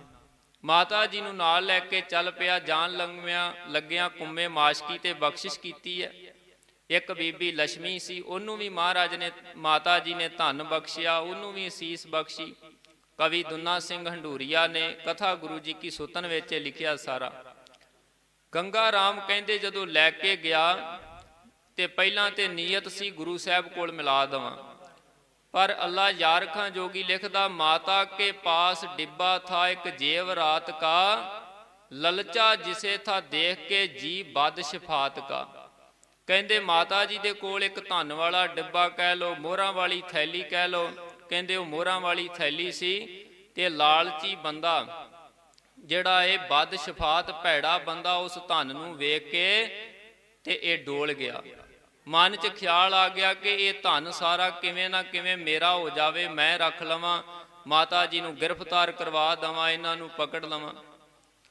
ਕਹਿੰਦੇ ਇਹਨੇ ਮਾਤਾ ਜੀ ਨੂੰ ਕਿਹਾ ਵੀ ਅਜੇ ਅੱਗੇ ਜਾਣਾ ਮੁਸ਼ਕਲ ਹੈ, ਤੁਸੀਂ ਮੇਰੇ ਘਰ ਵਿੱਚ ਚਲੋ, ਜਦੋਂ ਫੌਜਾਂ ਚਲੀਆਂ ਜਾਣਗੀਆਂ ਮੈਂ ਗੁਰੂ ਸਾਹਿਬ ਨਾਲ ਮਿਲਾ ਦੇਵਾਂਗਾ। ਕਹਿੰਦੇ ਲੈ ਗਿਆ ਆਪਣੇ ਘਰ। ਮਨ 'ਚ ਲੋਭ ਬੜਾ ਏ ਕਿ ਕਿਵੇਂ ਨਾ ਕਿਵੇਂ ਪਕੜਵਾਵਾਂ, ਇਹਨਾਂ ਨੂੰ ਮਾਰਾਂ ਤੇ ਧਨ ਇਕੱਠਾ ਕਰ ਲਵਾਂ। ਤੇ ਪਹਿਲਾਂ ਤੇ ਬਦਨੀਤ ਨਾਲ ਰੋਟੀ ਬੜੀ ਮਾੜੀ ਖਵਾਈ। ਕਵੀ ਦੁੰਨਾ ਸਿੰਘ ਜੀ ਲਿਖਦੇ ਨੇ ਕਿ ਲੇਹਰ ਕੀ ਰੋਟੀ ਕਰੀ, ਮਸਰੀ ਕੀ ਕਰੀ ਦਾਲ, ਥਾਲੇ ਮੈਂ ਪਾਏ ਕਹਿ ਲੈ ਆਇਓ ਤਤਕਾਲ। ਕਹਿੰਦੇ ਇੱਕ ਮਾੜੀ ਜੀ ਰੋਟੀ ਸੁੱਕੀ ਜੀ ਤਿਆਰ ਕਰਕੇ ਤੇ ਪਤਲੀ ਜੀ ਦਾਲ ਵਿੱਚ ਦਾਣਾ ਕੋਈ ਨਜ਼ਰ ਨਾ ਆਵੇ, ਤੇ ਉਹ ਥਾਲ 'ਚ ਪਾ ਕੇ ਤੇ ਸਾਹਿਬਜ਼ਾਦਿਆਂ ਅੱਗੇ ਲੈ ਆਇਆ। ਕਹੋ ਜੀ? ਕਵੀ ਜੀ ਨੇ ਲਿਖਿਆ, ਕਹਿੰਦੇ ਸੋ ਐਸੀ ਰੋਟੀ ਕਰ ਲਿਆਇਓ, ਹਮਰੇ ਕਾਗ ਨਾ ਕੂਕਰ ਖਾਇਓ। ਕਹਿੰਦੇ ਇਹੋ ਜੀ ਰੋਟੀ ਲਿਆਇਆ ਵੀ ਸਾਡੇ ਕਾਂ ਸਾਡੇ ਘਰਾਂ 'ਚ ਕੂਕਰ ਵੀ ਨਾ ਖਾਣ। ਸਾਧ ਸੰਗਤ, ਜਦੋਂ ਬੱਚਿਆਂ 'ਚ ਬੈਠੀਏ ਨਾ, ਪ੍ਰਸ਼ਾਦਾ ਛਕੀਏ, ਇਹ ਗੱਲ ਜ਼ਰੂਰ ਬੱਚਿਆਂ ਨੂੰ ਦੱਸਿਆ ਕਰੀਏ, ਮੇਰੀਆਂ ਧੀਓ ਮੇਰੇ ਪੁੱਤੋ, ਜਿਹੜੀਆਂ ਸਹੂਲਤਾਂ ਮਾਣ ਰਹੇ ਆ, ਇਹ ਭੋਜਨ ਛਕ ਰਹੇ ਆ, ਇਹ ਸਾਹਿਬਜ਼ਾਦਿਆਂ ਦੀ ਬਦੌਲਤ ਨੇ। ਆ ਜਿਹੜੀ ਰੋਟੀ ਖਾ ਰਹੇ, ਕਦੀ ਸਾਹਿਬਜ਼ਾਦਿਆਂ ਨੂੰ ਇਹੋ ਜੀ ਰੋਟੀ ਖਾਣੀ ਪਈ ਸੀ ਵੀ ਸਾਡੇ ਘਰ ਦੇ ਕਾਮ ਨਹੀਂ ਖਾ ਸਕਦੇ, ਉਹਨਾਂ ਦੀ ਬਦੌਲਤ ਅੱਜ ਅਸੀਂ ਇਹ ਸਾਰੀਆਂ ਸਹੂਲਤਾਂ ਮਾਣ ਰਹੇ ਆ। ਆਪਣੇ ਬੱਚਿਆਂ ਨੂੰ ਘਰਾਂ ਦੇ ਵਿੱਚ ਸਾਧ ਸੰਗਤ ਇਹ ਇਤਿਹਾਸ ਆਪਾਂ ਦੱਸਣਾ ਏ ਕਿ ਇਹਦੀ ਅਹਿਮੀਅਤ ਕਿੰਨੀ ਹੈ। ਇਹ ਸਾਡੇ ਸਿਰਾਂ ਦੇ ਜਿਹੜੇ ਤਾਜ ਨੇ, ਦਸਤਾਰ ਹੈ, ਗੁਰੂ ਦੇ ਕੇਸ, ਗੁਰੂ ਦੀ ਮੋਹਰ ਹੈ, 5 ਕਕਾਰ ਗੁਰੂ ਨੇ ਬਖਸ਼ੇ ਨੇ, ਇਹਨਾਂ ਦਾ ਕਿੱਡਾ ਮੁੱਲ ਹੈ, ਕਿੰਨੀਆਂ ਮੋਲਕ ਦਾਤਾਂ ਨੇ। ਰੋਜ਼ ਘਰਾਂ 'ਚ ਬੈਠ ਕੇ ਇਹ ਵਿਚਾਰਾਂ ਆਪਣੇ ਬੱਚਿਆਂ ਨਾਲ ਸਾਧ ਸੰਗਤ ਆਪਾਂ ਕਰੀਏ। ਕਿਉਂਕਿ ਵੇਖੋ, ਆਪਾਂ ਘਰ 'ਚ ਨਿੱਕਾ ਜਿਹਾ ਬੂਟਾ ਲਾਉਂਦੇ ਆ ਨਾ, ਉਹਦੇ ਆਲੇ ਦੁਆਲੇ ਵਾੜ ਕਰ ਦਿੰਦੇ ਆ, ਤੇ ਜਦੋਂ ਬੂਟਾ ਵੱਡਾ ਹੋ ਜਾਂਦਾ ਏ ਫਿਰ ਉਹ ਵਾੜ ਹਟਾ ਦਿੰਦੇ ਆ, ਫਿਰ ਉਹਨੂੰ ਟੁੱਟਣ ਭੱਜਣ ਦਾ ਖਤਰਾ ਨਹੀਂ ਰਹਿੰਦਾ।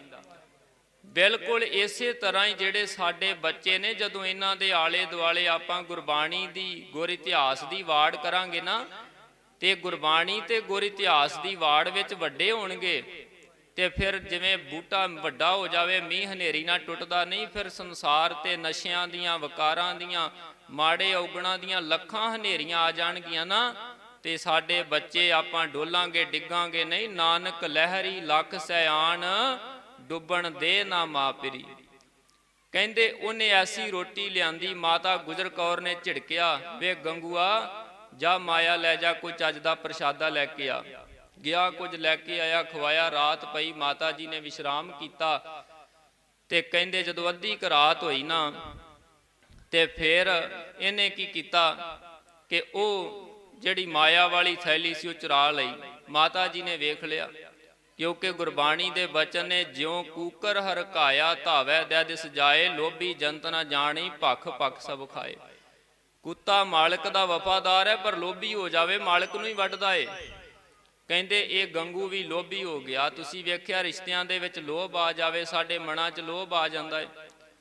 ਬੱਚਾ ਜੇ 10ਵੀਂ 'ਚ ਪੜ੍ਹ ਰਿਹਾ ਹੁੰਦਾ ਹੈ ਤੇ ਮਾਂ ਪਿਓ ਨੂੰ ਕਵੇ ਨਾ ਵੀ ਪੁੱਤਰ, ਵੀ ਮਾਤਾ ਪਿਤਾ ਨੂੰ ਮੈਂ ਮੋਟਰਸਾਈਕਲ ਲੈਣਾ, ਤੇ ਉਹ ਕਹਿੰਦੇ ਪੁੱਤ ਕੋਈ ਗੱਲ ਨਹੀਂ, ਤੇਰਾ ਵਿਆਹ ਕਰ ਦੇਣਾ, ਆ ਹੀ ਜਾਣਾ। ਇਹ ਲੋਭੀ ਬੰਦੇ ਦੀ ਨਿਸ਼ਾਨੀ ਹੈ। ਗੱਡੀ ਵਾਲਾ ਗੱਡੀ ਮੰਗ ਰਿਹਾ, ਮੋਟਰਸਾਈਕਲ ਵਾਲਾ ਮੋਟਰਸਾਈਕਲ ਮੰਗ ਰਿਹਾ। ਮਹਾਰਾਜ ਸੱਚੇ ਪਾਤਸ਼ਾਹ ਕਹਿੰਦੇ ਆਪਣੀ ਕਿਰਤ ਤੇ ਨਿਸ਼ਚਾ ਕਰ, ਤਿਕ ਕਰਤੇ ਕੋਲੋਂ ਮੰਗ। ਤੈਨੂੰ ਸੁੱਖ ਕਿਸੇ ਬੰਦੇ ਦੇ ਦਿੱਤਿਆਂ ਨਹੀਂ ਆਉਣਾ, ਵਾਹਿਗੁਰੂ ਦੇ ਦਿੱਤਿਆਂ ਆਉਣਾ ਏ।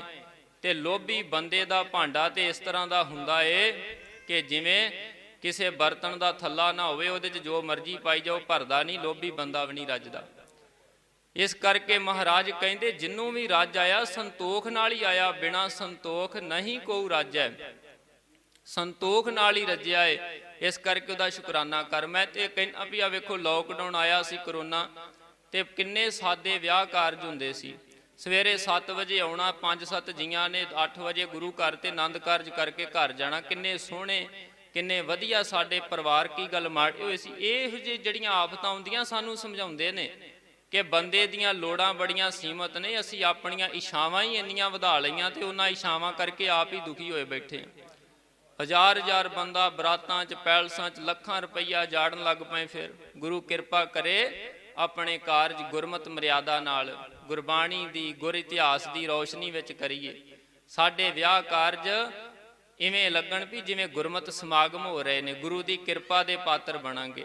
ਕਿੰਨੇ ਲੋਕ ਉਸ ਸਮਾਗਮ 'ਚ ਵਿਆਹ 'ਚ ਹੀ ਜੁੜ ਜਾਣਗੇ ਜੇ ਢਾਡੀ ਵਾਰਾਂ, ਕਵਿਸ਼ਰ, ਗੁਰਬਾਣੀ, ਗੁਰੂ ਦਾ ਜਸ ਹੋਵੇ ਤੇ ਉਹ ਫਿਰ ਆਨੰਦ ਦਾ ਕਾਰਜ ਬਣਦਾ ਹੈ। ਨਹੀਂ ਤੇ ਫਿਰ ਕਹਿੰਦੇ ਆਨੰਦ ਕਾਰਜ ਹੈ, ਪਰ ਹੁੰਦਾ ਕਲਾ ਕਲੇਸ਼ ਰਹਿੰਦਾ। ਵਿਆਹ ਤੋਂ ਬਾਅਦ ਕਲਾ ਕਲੇਸ਼ ਦਾ ਕਾਰਜ। ਇਹ ਤੇ ਆਨੰਦ ਦਾ ਕਾਰਜ ਗੁਰੂ ਚਰਨਾਂ 'ਚ ਜੁੜ ਕੇ ਬਣਾਉਣਾ ਸੀ। ਜ਼ਿੰਦਗੀ ਇੱਕ ਦੂਜੇ ਨੂੰ ਸਮਝਦਿਆਂ, ਗੁਰੂ ਦੇ ਮਾਰਗ ਤੇ ਚੱਲਦਿਆਂ, ਗੁਰੂ ਦੇ ਗੁਣਾਂ ਨੂੰ ਕਮਾਉਂਦਿਆਂ। ਸਾਧ ਸੰਗਤ, ਇਹ ਲੋਭ ਦੀਆਂ ਬਾਤਾਂ ਨੇ। ਕਹਿੰਦੇ ਲੋਭ ਵਧਿਆ, ਗੰਗਾ ਰਾਮ ਬ੍ਰਾਹਮਣ ਨੇ ਉਹ ਮਾਇਆ ਲੁਕਾ ਲਈ ਤੇ ਮਾਤਾ ਜੀ ਨੇ ਵੇਖਿਆ। ਅਗਲੇ ਦਿਨ ਕਿਹਾ ਗੰਗੂਆ ਮਾਇਆ ਸਾਂਭ ਲਈਓ। ਕ੍ਰੋਧ 'ਚ ਲਾਲ ਪੀਲਾ ਹੋ ਗਿਆ। ਕਹਿੰਦਾ ਇੱਕ ਮੈਂ ਤੁਹਾਡੇ ਵਾਸਤੇ ਸੇਵਾ ਕਰਾਂ, ਦੂਜਾ ਮੇਰੇ ਤੇ ਤੁਮ ਤਾਂ ਲਾਓ, ਮੈਂ ਹੁਣੇ ਤੁਹਾਨੂੰ ਜਾ ਕੇ ਤੇ ਪਕੜਵਾ ਦੇਣਾ। ਕਹਿੰਦੇ ਉਸੇ ਵੇਲੇ ਗਿਆ, ਜਾ ਕੇ ਮੁਰਿੰਡੇ ਥਾਣੇ ਦੇ ਵਿੱਚ ਸ਼ਿਕਾਇਤ ਕੀਤੀ ਕਿ ਮਾਤਾ ਜੀ ਦੇ ਸਾਹਿਬਜ਼ਾਦੇ ਮੇਰੇ ਕੋਲ ਨੇ, ਮੇਰੇ ਘਰ ਦੇ ਵਿੱਚ ਨੇ। ਗ੍ਰਿਫਤਾਰ ਕਰਵਾ ਦਿੱਤਾ। ਜਾਨੀ ਖਾਂ ਮਾਨੀ ਖਾਂ ਆਏ, ਗੁਰੂ ਕੇ ਲਾਲਾ ਨੂੰ ਪਕੜ ਕੇ ਲੈ ਗਏ। ਇੱਕ ਰਾਤ ਮੁਰਿੰਡੇ ਰਹੇ ਨੇ ਤੇ ਅਗਲੇ ਦਿਨ ਠੰਡੇ ਬੁਰਜ ਦੇ ਵਿੱਚ ਜਾ ਕੇ ਉਹਨਾਂ ਨੂੰ ਕੈਦ ਕਰ ਦਿੱਤਾ ਹੈ ਤੇ ਬੜੇ ਤਸੀਹੇ ਦਿੱਤੇ ਗਏ। ਕਹਿੰਦੇ ਸਿੱਧਾ ਨਹੀਂ ਲੈ ਗਏ। ਕਵੀ ਦੁਨਾ ਸਿੰਘ ਸਭ ਤੋਂ ਪੁਰਾਣੀ ਲਿਖਤ ਹੈ ਸਾਹਿਬਜ਼ਾਦਿਆਂ ਦੀ, ਇਤਿਹਾਸ ਦੀ, ਉਸ ਵੇਲੇ ਮੌਜੂਦ ਸੀ। ਉਹ ਲਿਖਦਾ, ਤਹਿ ਪਾਏ ਬੋਰੇ ਮੈਂ ਲੀਏ, ਉੱਪਰ ਸੋ ਗੱਡੇ ਲਾਦ ਕੇ ਤਹਿ ਪਾਏ ਬੋਰੀ ਮੈਂ ਲੀਏ। ਸਾਹਿਬਜ਼ਾਦਿਆਂ ਨੂੰ ਬੋਰੀਆਂ 'ਚ ਪਾ ਕੇ ਮੂੰਹ ਬੰਨ ਕੇ ਘੋੜੇ ਤੇ ਲੱਦ ਲਿਆ। ਫਿਰ ਕਹਿੰਦੇ ਉੱਥੇ ਜਾ ਕੇ ਬਿਠਾਇਆ ਤੇ ਕੋਈ ਗਲੇਲਾ ਮਾਰਦਾ ਉਹਨਾਂ ਸਾਹਿਬਜ਼ਾਦਿਆਂ ਨੂੰ, ਕੋਈ ਤੀਰ ਮਾਰਦਾ, ਇੱਕ ਤਸ਼ੱਦਦ ਨਹੀਂ ਕੀਤਾ। ਕੋਈ ਇੱਟਾਂ, ਕੋਈ ਢੇਮਾ ਮਾਰਦਾ ਏ। ਕਹਿਣ ਲੱਗੇ ਪੀਪਲ ਸੋ ਬਾਂਧ ਕੇ, ਪੀਪਲ ਦੇ ਰੁੱਖ ਨਾਲ ਬੰਨਿਆ ਗਿਆ ਇੱਕ ਥਾਂ ਤੇ। ਬਹੁਤ ਤਸ਼ੱਦਦ ਕੀਤੇ ਗਏ। ਉਹ ਠੰਡੇ ਬੁਰਜ ਵਿੱਚ ਕੈਦ ਨੇ ਤੇ ਧੰਨ ਮਾਤਾ ਗੁਜਰ ਕੌਰ ਜੀ ਠੰਡੇ ਬੁਰਜ ਵਿੱਚ ਵੀ ਉੱਥੇ ਗੁਰੂ ਅਰਜਨ ਸਾਹਿਬ ਜੀ ਦੀ ਸ਼ਹਾਦਤ ਦੀ ਸਾਖੀ ਸੁਣਾ ਰਹੇ ਨੇ, ਗੁਰੂ ਤੇਗ ਬਹਾਦਰ ਜੀ ਦੀ ਸ਼ਹਾਦਤ ਸੁਣਾ ਰਹੇ ਨੇ। ਬੱਚਿਓ ਵੇਖਿਓ, ਬੜਾ ਜ਼ੁਲਮ ਕਰਨਗੇ ਪਰ ਕਿਤੇ ਡੋਲ ਨਾ ਜਾਇਓ। ਉਹਨਾਂ ਨੂੰ ਗੁਰਬਾਣੀ ਦੀਆਂ ਅਸੀਸਾਂ ਦਿੰਦੇ ਨੇ।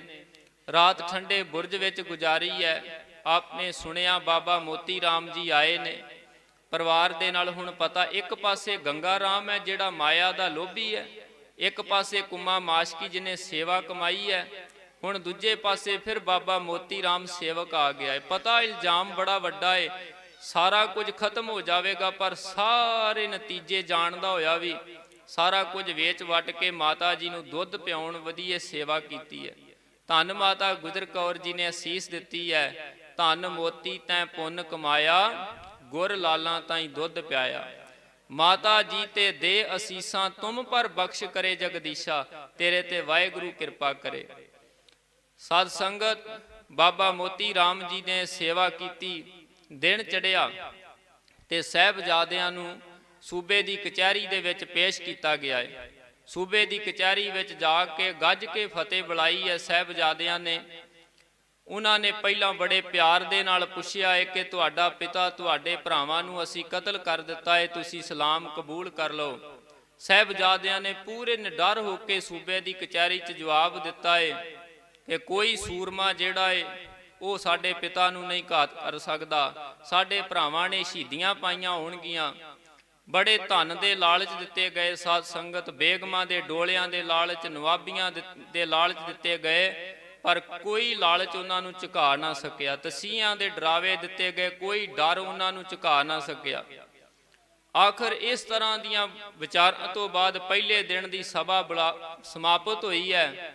ਵਾਪਸ ਠੰਡੇ ਬੁਰਜ ਦੇ ਵਿੱਚ ਗਏ ਨੇ, ਮਾਤਾ ਜੀ ਨੂੰ ਜਾ ਕੇ ਸਾਰੀ ਗੱਲ ਦੱਸੀ ਹੈ ਤੇ ਇਸ ਤਰ੍ਹਾਂ ਸਾਧ ਸੰਗਤ ਫਿਰ ਦੂਜੇ ਦਿਨ ਆ ਗਏ ਨੇ। ਦੂਜੇ ਦਿਨ ਫਿਰ ਸਭਾ ਲੱਗੀ ਹੈ, ਮਾਤਾ ਜੀ ਨੇ ਦ੍ਰਿੜ ਕਰਾਇਆ ਹੈ। ਹੁਣ ਵੱਡਾ ਦਰਵਾਜ਼ਾ ਬੰਦ ਕਰਕੇ ਛੋਟੀ ਬਾਰੀ ਜਿਹੜੀ ਸੀ ਉਹ ਖੋਲ ਲਈ ਵੀ ਸਾਹਿਬਜ਼ਾਦੇ ਆਉਣਗੇ, ਸਿਰ ਝੁਕਾਉਣਗੇ ਤੇ ਤਾੜੀ ਮਾਰ ਦਵਾਂਗੇ ਕਿ ਸਾਹਿਬਜ਼ਾਦਿਆਂ ਨੇ ਸਿਰ ਝੁਕਾ ਦਿੱਤੇ। ਪਰ ਕਹਿੰਦੇ ਜਦੋਂ ਗੁਰੂ ਕੇ ਲਾਲ ਗਏ, ਉਹਨਾਂ ਇਸ ਨੀਅਤ ਨੂੰ ਤਾੜ ਲਿਆ ਤੇ ਆਪਣਾ ਸਿਰ ਨਹੀਂ ਝੁਕਾਇਆ, ਆਪਣੀ ਜੁੱਤੀ ਅੱਗੇ ਕੀਤੀ ਕਿ ਤੂੰ ਸਾਡਾ ਸਿਰ ਝੁਕਾਉਣਾ ਚਾਹੁੰਦਾ ਸੂਬਿਆ, ਤੇਰੇ ਅੱਗੇ ਤੇ ਸਾਡੀ ਜੁੱਤੀ ਹੈ। ਕਿਉਂਕਿ ਸਾਧ ਸੰਗਤ ਜਿਨ੍ਹਾਂ ਨੇ ਇੱਕ ਗੁਰੂ ਦੇ ਅੱਗੇ ਹੀ ਆਪਣਾ ਸਿਰ ਝੁਕਾਉਣਾ ਹੁੰਦਾ, ਉਹਨਾਂ ਤੇ ਲੱਖ ਬਣ ਜਾਵੇ ਪਰ ਉਹ ਸਿਰ ਕਦੀ ਸੱਜੇ ਖੱਬੇ ਨਹੀਂ ਝੁਕਾਉਂਦੇ। ਕਿਉਂਕਿ ਜੋ ਦਰ ਦਰ ਪੇ ਝੁਕ ਜਾਏ ਉਸੇ ਸਰ ਨਹੀਂ ਕਹਤੇ, ਜਿਸ ਦਰ ਪੈ ਕੋਈ ਸਰ ਨਾ ਝੁਕੇ ਉਸੇ ਦਰ ਨਹੀਂ ਕਹਤੇ। ਉਹ ਕੋਈ ਸਿਰ ਥੋੜਾ ਜਿਹੜਾ ਥਾਂ ਥਾਂ ਤੇ ਝੁਕੀ ਜਾਂਦਾ।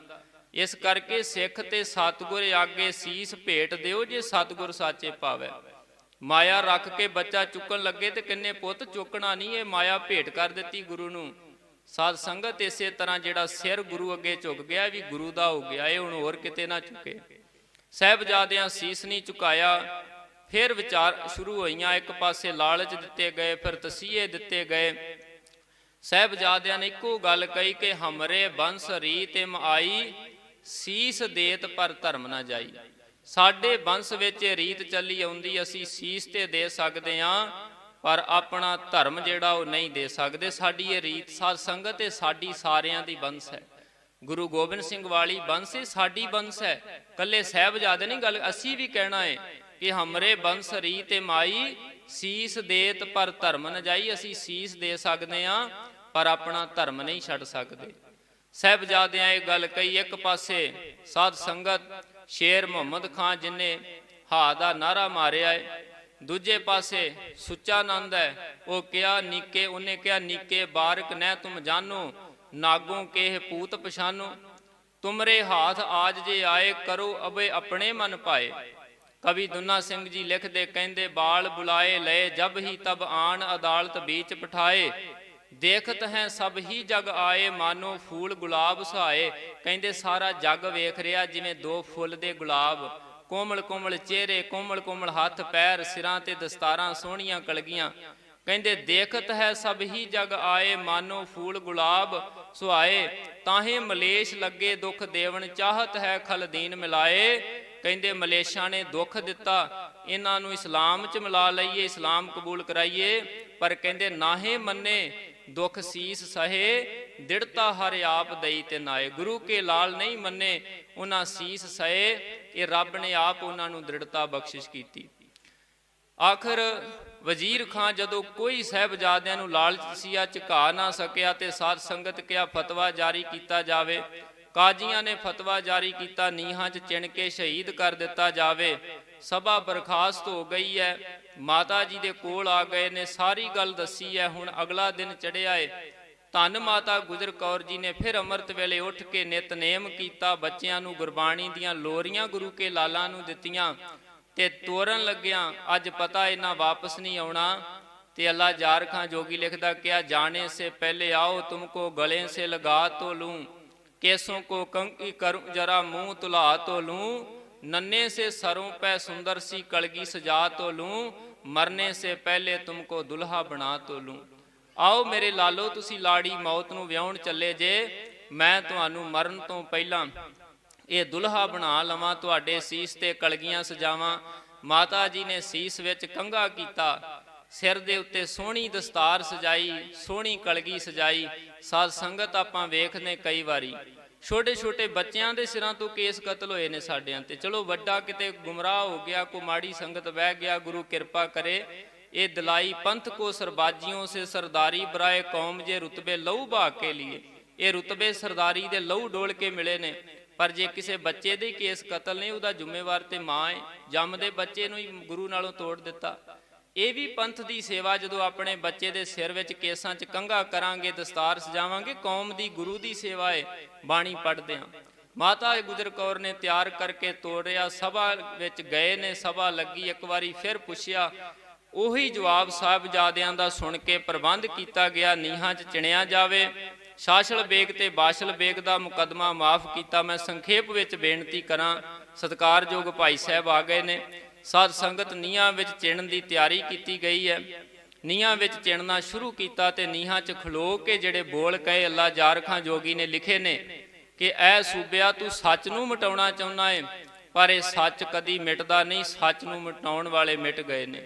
गुरु के लाला ने नीहां च खलो के वचन कहे, सच को मिटाओगे तो मिटोगे जहान से, डरता नहीं अकाल शहनशाह की शान से, उपदेश अपना सुन लो दिल के कान से, हम कह रहे हैं तुमको खुदा की जुबान से।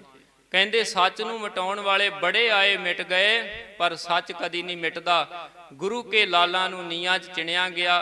नीहां च खलो के उन्होंने गल कही, हम जान दे के औरों की जान बचा चले, सिखी की नींव हम है सरों पे उठा चले, गुरियाई का किस्सा जहां में बना चले, ਸਿੰਘੋਂ की सल्तनत का पौधा लगा चले।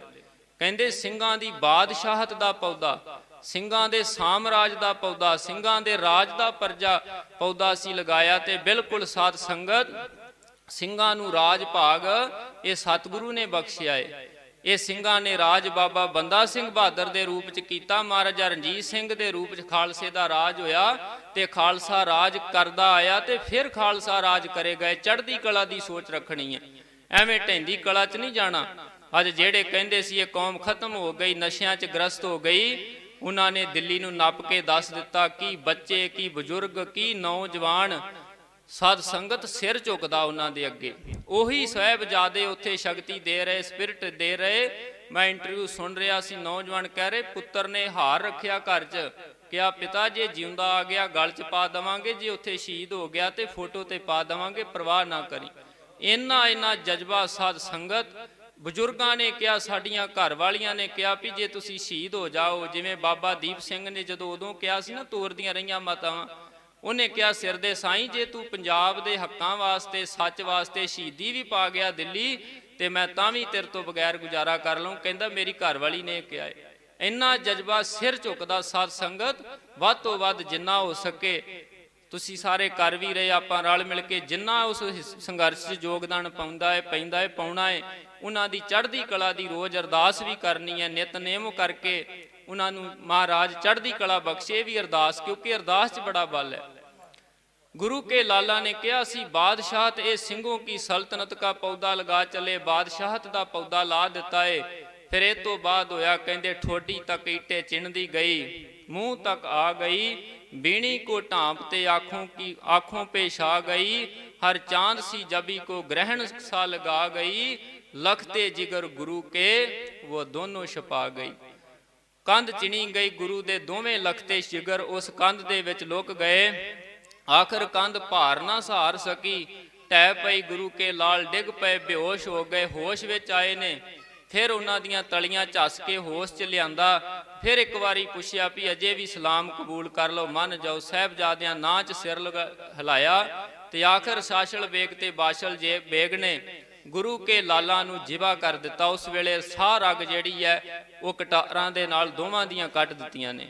ਤੇ ਬੰਸਾਵਲੀ ਨਾਮੇ 'ਚ ਲਿਖਿਆ ਹੈ ਕਿ ਜੋਰਾਵਰ ਸਿੰਘ ਕੇ ਪ੍ਰਾਣ ਬੇਗ ਛੁੱਟ ਗਏ, ਫਤਿਹ ਸਿੰਘ ਆਦੀ ਘੜੀ ਤੜਫਤੇ ਰਹੇ। ਕਹਿੰਦੇ ਬਾਬਾ ਫਤਿਹ ਸਿੰਘ ਜੀ ਅੱਧੀ ਘੜੀ 12 ਮਿੰਟ ਜਿਹੜੇ ਉਹ ਹੱਥ ਪੈਰ ਲੱਤਾਂ ਮਾਰਦੇ ਰਹੇ ਤੇ ਇਸ ਤਰ੍ਹਾਂ ਫਿਰ ਉਹਨਾਂ ਨੇ ਜਿਹੜੇ ਸੀ ਆਪਣੇ ਪ੍ਰਾਣ ਛੱਡੇ। ਤੇ ਸਾਹਿਬਜ਼ਾਦਿਆਂ ਦੀ ਸ਼ਹੀਦੀ ਸੀ ਸਾਧ ਸੰਗਤ ਕਿ ਇਹ ਜੋਗੀ ਜੀ ਇਸਕੇ ਬਾਅਦ ਹੋਈ ਥੋੜੀ ਦੇਰ ਥੀ, ਬਸ ਦੀ ਸਰਹੰਦ ਹੋਈ ਈਟੋਂ ਕਾ ਢੇਰ ਸੀ। ਉਹ ਬਸਦੀ ਹੋਈ ਸਰਹੰਦ ਇੱਟਾਂ ਦਾ ਢੇਰ ਹੋ ਗਈ। ਖਾਲਸੇ ਰਾਜ ਦਾ ਪਰਚਮ ਲਹਿਰਾਇਆ ਗਿਆ। ਕਿਉਂਕਿ ਸਾਧ ਸੰਗਤ ਇੱਕ ਇੰਗਲਿਸ਼ ਦਾ ਵਿਦਵਾਨ ਲਿਖਦਾ ਏ ਕਿ the blood of the martyr is the seed of the church, ਕਿ ਜਿਹੜਾ ਸ਼ਹੀਦਾਂ ਦਾ ਸੂਰਮਿਆਂ ਦਾ ਖੂਨ ਹੁੰਦਾ ਹੈ ਨਾ, ਉਹ ਇੱਕ ਬੀਜ ਹੁੰਦਾ ਏ। ਜਦੋਂ ਉਹ ਬੀਜ ਧਰਤੀ ਤੇ ਡਿੱਗਦਾ ਏ, ਉਹ ਬੀਜ ਨੂੰ ਆਪਾਂ ਬੀਜਦੇ ਹਾਂ ਤੇ ਉਹ ਤੋਂ ਕਈ ਸੂਰਮੇ ਫਿਰ ਉਹ ਤੋਂ ਪੈਦਾ ਹੁੰਦੇ ਨੇ। ਸ਼ਹੀਦ ਜਿੰਨਾ ਚਿਰ ਜਿਉਂਦਾ ਏ ਉਹਦਾ ਖੂਨ ਉਹਦੀਆਂ ਰਗਾਂ 'ਚ ਦੌੜਦਾ ਏ। ਜਦੋਂ ਸ਼ਹਾਦਤ ਪਾ ਜਾਂਦਾ ਏ ਤੇ ਉਹਦਾ ਖੂਨ ਸਾਰੀ ਕੌਮ ਦੇ ਵਿੱਚ ਫਿਰ ਸਾਹ ਬਣ ਕੇ ਚੱਲਦਾ ਏ। ਇਸ ਕਰਕੇ ਸ਼ਹੀਦ ਕੀ ਜੋ ਮੌਤ ਹੈ ਉਹ ਮੌਤ ਵੀ ਹਿਆਤ ਹੈ, ਹਿਆਤ ਤੋਂ ਹਿਆਤ ਹੈ ਉਹ ਮੌਤ ਵੀ ਹਿਆਤ ਹੈ। ਉਸ ਮੌਤ ਦੇ ਵਿੱਚ ਵੀ ਸੋ ਜੀਵਨ ਹੈ ਸਾਧ ਸੰਗਤ। ਇਸ ਕਰਕੇ ਜਾਣਾ ਤੇ ਆਪਾਂ ਸਾਧ ਸੰਗਤ ਸਾਰਿਆਂ ਨੇ। ਜੇ ਜਾਂ ਤੋਂ ਆਣੀ ਜਾਣੀ ਹੈ, ਇਸ ਜਾਂ ਕੀ ਤੋਂ ਕੋਈ ਬਾਤ ਨਹੀਂ। ਜਿਸ ਧੱਜ ਸੇ ਕੋਈ ਮਕਤਲ ਮੈਂ ਗਿਆ, ਸੋ ਸ਼ਾਨ ਸਲਾਮਤ ਰਹਿਤੀ ਹੈ। ਕਹਿੰਦੇ ਉਹ ਸ਼ਾਨ ਜਿਹੜੀ ਹੈ ਸਲਾਮਤ ਰਹਿੰਦੀ ਹੈ। ਜਿਸ ਤਰ੍ਹਾਂ ਕੋਈ ਜੀਵਨ ਬਤੀਤ ਕਰ ਜਾਣਾ ਅਸੀਂ ਸਾਰਿਆਂ ਨੇ ਆ, ਪਰ ਕੋਈ ਸੱਚ ਧਰਮ ਕਮਾ ਕੇ ਜਾਂਦਾ ਹੈ, ਕੋਈ ਔਗਣ ਕਮਾ ਕੇ ਜਾਂਦਾ ਹੈ। ਸੋ ਸਾਹਿਬਜ਼ਾਦਿਆਂ ਨੇ ਸਾਨੂੰ ਇਹ ਸਿੱਖਿਆ ਦਿੱਤੀ ਹੈ ਕਿ ਹਮਰੇ ਬੰਸ ਰੀ ਤੇ ਮਾਈ, ਸੀਸ ਦੇਤ ਪਰ ਧਰਮ ਨਾ ਜਾਈ। ਸਾਡਾ ਧਰਮ ਨਾ ਜਾਵੇ। ਇਸ ਸੰਸਾਰ ਤੋਂ ਸੱਚ ਧਰਮ ਨੂੰ ਕਮਾ ਕੇ ਜਾਈਏ। ਜਿਨ੍ਹਾਂ ਨੇ ਸੱਚ ਨੂੰ ਕਮਾਇਆ, ਧਰਮ ਨੂੰ ਕਮਾਇਆ, ਉਹਨਾਂ ਦੀ ਸਦਾ ਹੀ ਜੈ ਜੈਕਾਰ ਪਹਿਲਾਂ ਵੀ ਹੋਈ, ਅੱਜ ਵੀ ਹੋਈ ਤੇ ਰਹਿੰਦੀ ਦੁਨੀਆ ਤੱਕ ਹੁੰਦੀ ਰਹੇਗੀ। ਸੋ ਸਤਿਗੁਰੂ ਸੱਚੇ ਪਾਤਸ਼ਾਹ ਕਿਰਪਾ ਕਰਨ। ਸਾਹਿਬਜ਼ਾਦਿਆਂ ਦੀ ਮਾਤਾ ਜੀ ਦੀ ਸ਼ਹਾਦਤਾਂ ਨੂੰ ਕੋਟ ਕੋਟ ਪ੍ਰਣਾਮ ਕਰੀਏ। ਸਤਿਗੁਰੂ ਪਾਤਸ਼ਾਹ ਜੀ ਆਪ ਸਭ ਸੰਗਤਾਂ ਨੂੰ ਗੁਰਸਿੱਖੀ, ਗੁਰਮਤ, ਨਾਮ ਦੀਆਂ ਦਾਤਾਂ, ਅੰਮ੍ਰਿਤ ਦੀਆਂ ਦਾਤਾਂ, ਅੰਮ੍ਰਿਤ ਵੇਲੇ ਦੀਆਂ ਦਾਤਾਂ ਬਖਸ਼ਿਸ਼ ਕਰਨ ਜੀ। ਧੰਨਵਾਦ ਆਪ ਸਭ ਸੰਗਤਾਂ ਦਾ, ਪ੍ਰਬੰਧਕ ਜਨਾਂ ਦਾ, ਵੀਰ ਸੁਖਵਿੰਦਰ ਸਿੰਘ ਜੀ, ਸਾਰੀਆਂ ਸੰਗਤਾਂ ਦਾ ਬਹੁਤ ਬਹੁਤ ਧੰਨਵਾਦ। ਕੋਟ ਕੋਟ ਧੰਨਵਾਦ। ਸਾਹਿਬ ਸ੍ਰੀ ਗੁਰੂ ਗ੍ਰੰਥ ਸਾਹਿਬ ਸੱਚੇ ਪਾਤਸ਼ਾਹ ਜੀ ਦਾ ਇੰਨੀਆਂ ਬੇਨਤੀਆਂ ਸਾਧ ਸੰਗਤ ਪ੍ਰਵਾਨ ਕਰਨੀਆਂ। ਵਿਚਾਰਾਂ ਕਰਦਿਆਂ ਬੇਅੰਤ ਪ੍ਰਕਾਰ ਦੀਆਂ ਭੁੱਲਾਂ ਚੁੱਕਾਂ ਹੋ ਗਈਆਂ ਹੋਣਗੀਆਂ, ਅਣਜਾਣ ਸਮਝ ਕੇ ਮਾਫ ਕਰਨਾ ਜੀ। ਇੰਨੀਆਂ ਬੇਨਤੀਆਂ ਪ੍ਰਵਾਨ ਕਰਦੇ ਹੋਏ ਫਤਿਹ ਬੁਲਾਓ ਜੀ। ਵਾਹਿਗੁਰੂ ਜੀ ਕਾ ਖਾਲਸਾ, ਵਾਹਿਗੁਰੂ ਜੀ ਕੀ ਫਤਿਹ। ਧੰਨਵਾਦ ਹੈ ਭਾਈ ਪਲਵਿੰਦਰ ਸਿੰਘ ਜੀ, ਹਜੂਰੀ ਕਥਾਵਾਚਕ, ਅੰਗੀਠਾ ਸਾਹਿਬ, ਰਮਦਾਸ ਬਾਬਾ ਬੁੱਢਾ ਸਾਹਿਬ ਜੀ, ਜਿਨ੍ਹਾਂ ਨੇ ਆਪ ਸੰਗਤਾਂ ਨੂੰ ਗੁਰ ਇਤਿਹਾਸ ਸਰਵਣ ਕਰਵਾਇਆ ਹੈ। ਸਤਿਗੁਰੂ ਜੀ ਕਿਰਪਾ ਕਰਨ, ਇਹਨਾਂ ਤੇ ਮਿਹਰਾਂ ਭਰਿਆ ਹੱਥ ਰੱਖਣ, ਇਸੇ ਤਰ੍ਹਾਂ ਸੰਗਤਾਂ ਦੀ ਸੇਵਾ ਕਰਦੇ ਰਹਿਣ। ਫਿਰ ਤੋਂ ਵਿਸ਼ੇਸ਼ ਤੌਰ ਤੇ ਭਾਈ ਸਾਹਿਬ ਜੀ ਦਾ ਧੰਨਵਾਦ ਹੈ। ਸੋ ਆਓ ਹੁਣ ਭਾਈ ਭਗਵਾਨ ਸਿੰਘ ਜੀ ਸੂਰਵਿੰਡ ਗੋਲਡ ਮੈਡਲਿਸਟ ਕਵਿਸ਼ਰੀ ਜਥਾ ਸਮਾਪਤੀ ਤੱਕ ਆਪ ਸੰਗਤਾਂ ਨੂੰ ਗੁਰ ਇਤਿਹਾਸ ਸਰਵਣ ਕਰਵਾਏਗਾ। ਇਸੇ ਤਰ੍ਹਾਂ ਸੰਗਤਾਂ ਨੇ ਸਜੇ ਰਹਿਣਾ ਹੈ। ਅਸੀਂ ਸਮਾਪਤੀ ਕਰਕੇ ਤੇ ਫਿਰ ਸਾਰਿਆਂ ਨੇ ਜਾਣਾ ਹੈ, ਕਿਉਂਕਿ ਘਰ ਦੇ ਵਿੱਚ ਵੀ ਸੌਣ ਲੱਗਿਆਂ ਸਾਨੂੰ 10-11 ਵੱਜ ਜਾਂਦੇ ਨੇ। ਤੇ ਇਹ ਜਿਹੜਾ ਸਮਾਂ ਅੱਜ ਸਾਨੂੰ ਮਿਲਿਆ ਹੈ ਨਾ, ਇਹ ਰੋਜ਼-ਰੋਜ਼ ਨਹੀਂ ਮਿਲਣਾ। ਸੋ ਆਓ ਯਤਨ ਕਰੀਏ ਕਿ ਜੇ ਅਸੀਂ ਫਤਿਹਗੜ੍ਹ ਸਾਹਿਬ, ਚਮਕੌਰ ਸਾਹਿਬ ਨਹੀਂ ਨਤਮਸਤਕ ਹੋ ਸਕੇ ਤੇ ਅਸੀਂ ਉਹਨਾਂ ਦੇ ਸ਼ਹੀਦੀਆਂ ਨੂੰ ਕੋਟਨ ਕੋਟ ਪ੍ਰਣਾਮ ਕਰਦੇ ਹੋਏ ਉਹਨਾਂ ਦਾ ਇਤਿਹਾਸ ਸਰਵਣ ਕਰੀਏ। ਸੋ ਭਾਈ ਸਾਹਿਬ ਨੂੰ ਬੇਨਤੀ ਹੈ ਕਿ ਉਹ ਆਪ ਸੰਗਤਾਂ ਨੂੰ ਸਮਾਪਤੀ ਤੱਕ ਗੁਰ ਇਤਿਹਾਸ ਸਰਵਣ ਕਰਵਾਉਣਗੇ। ਵਾਹਿਗੁਰੂ ਜੀ ਕਾ ਖਾਲਸਾ, ਵਾਹਿਗੁਰੂ ਜੀ ਕੀ ਫਤਿਹ।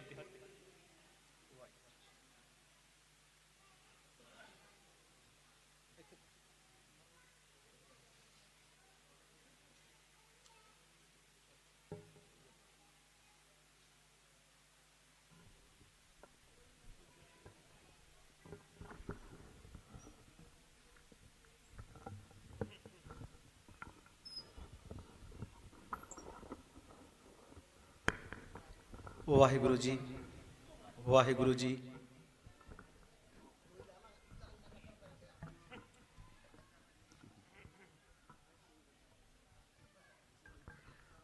ਵਾਹਿਗੁਰੂ ਵਾਹਿਗੁਰੂ।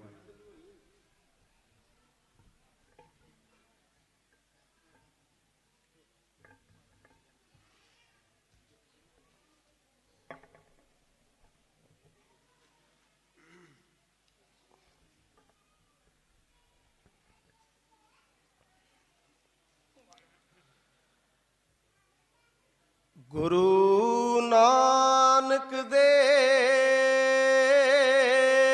ਨੈਣਾ ਦੇ ਨੂਰ ਸਿਖਾ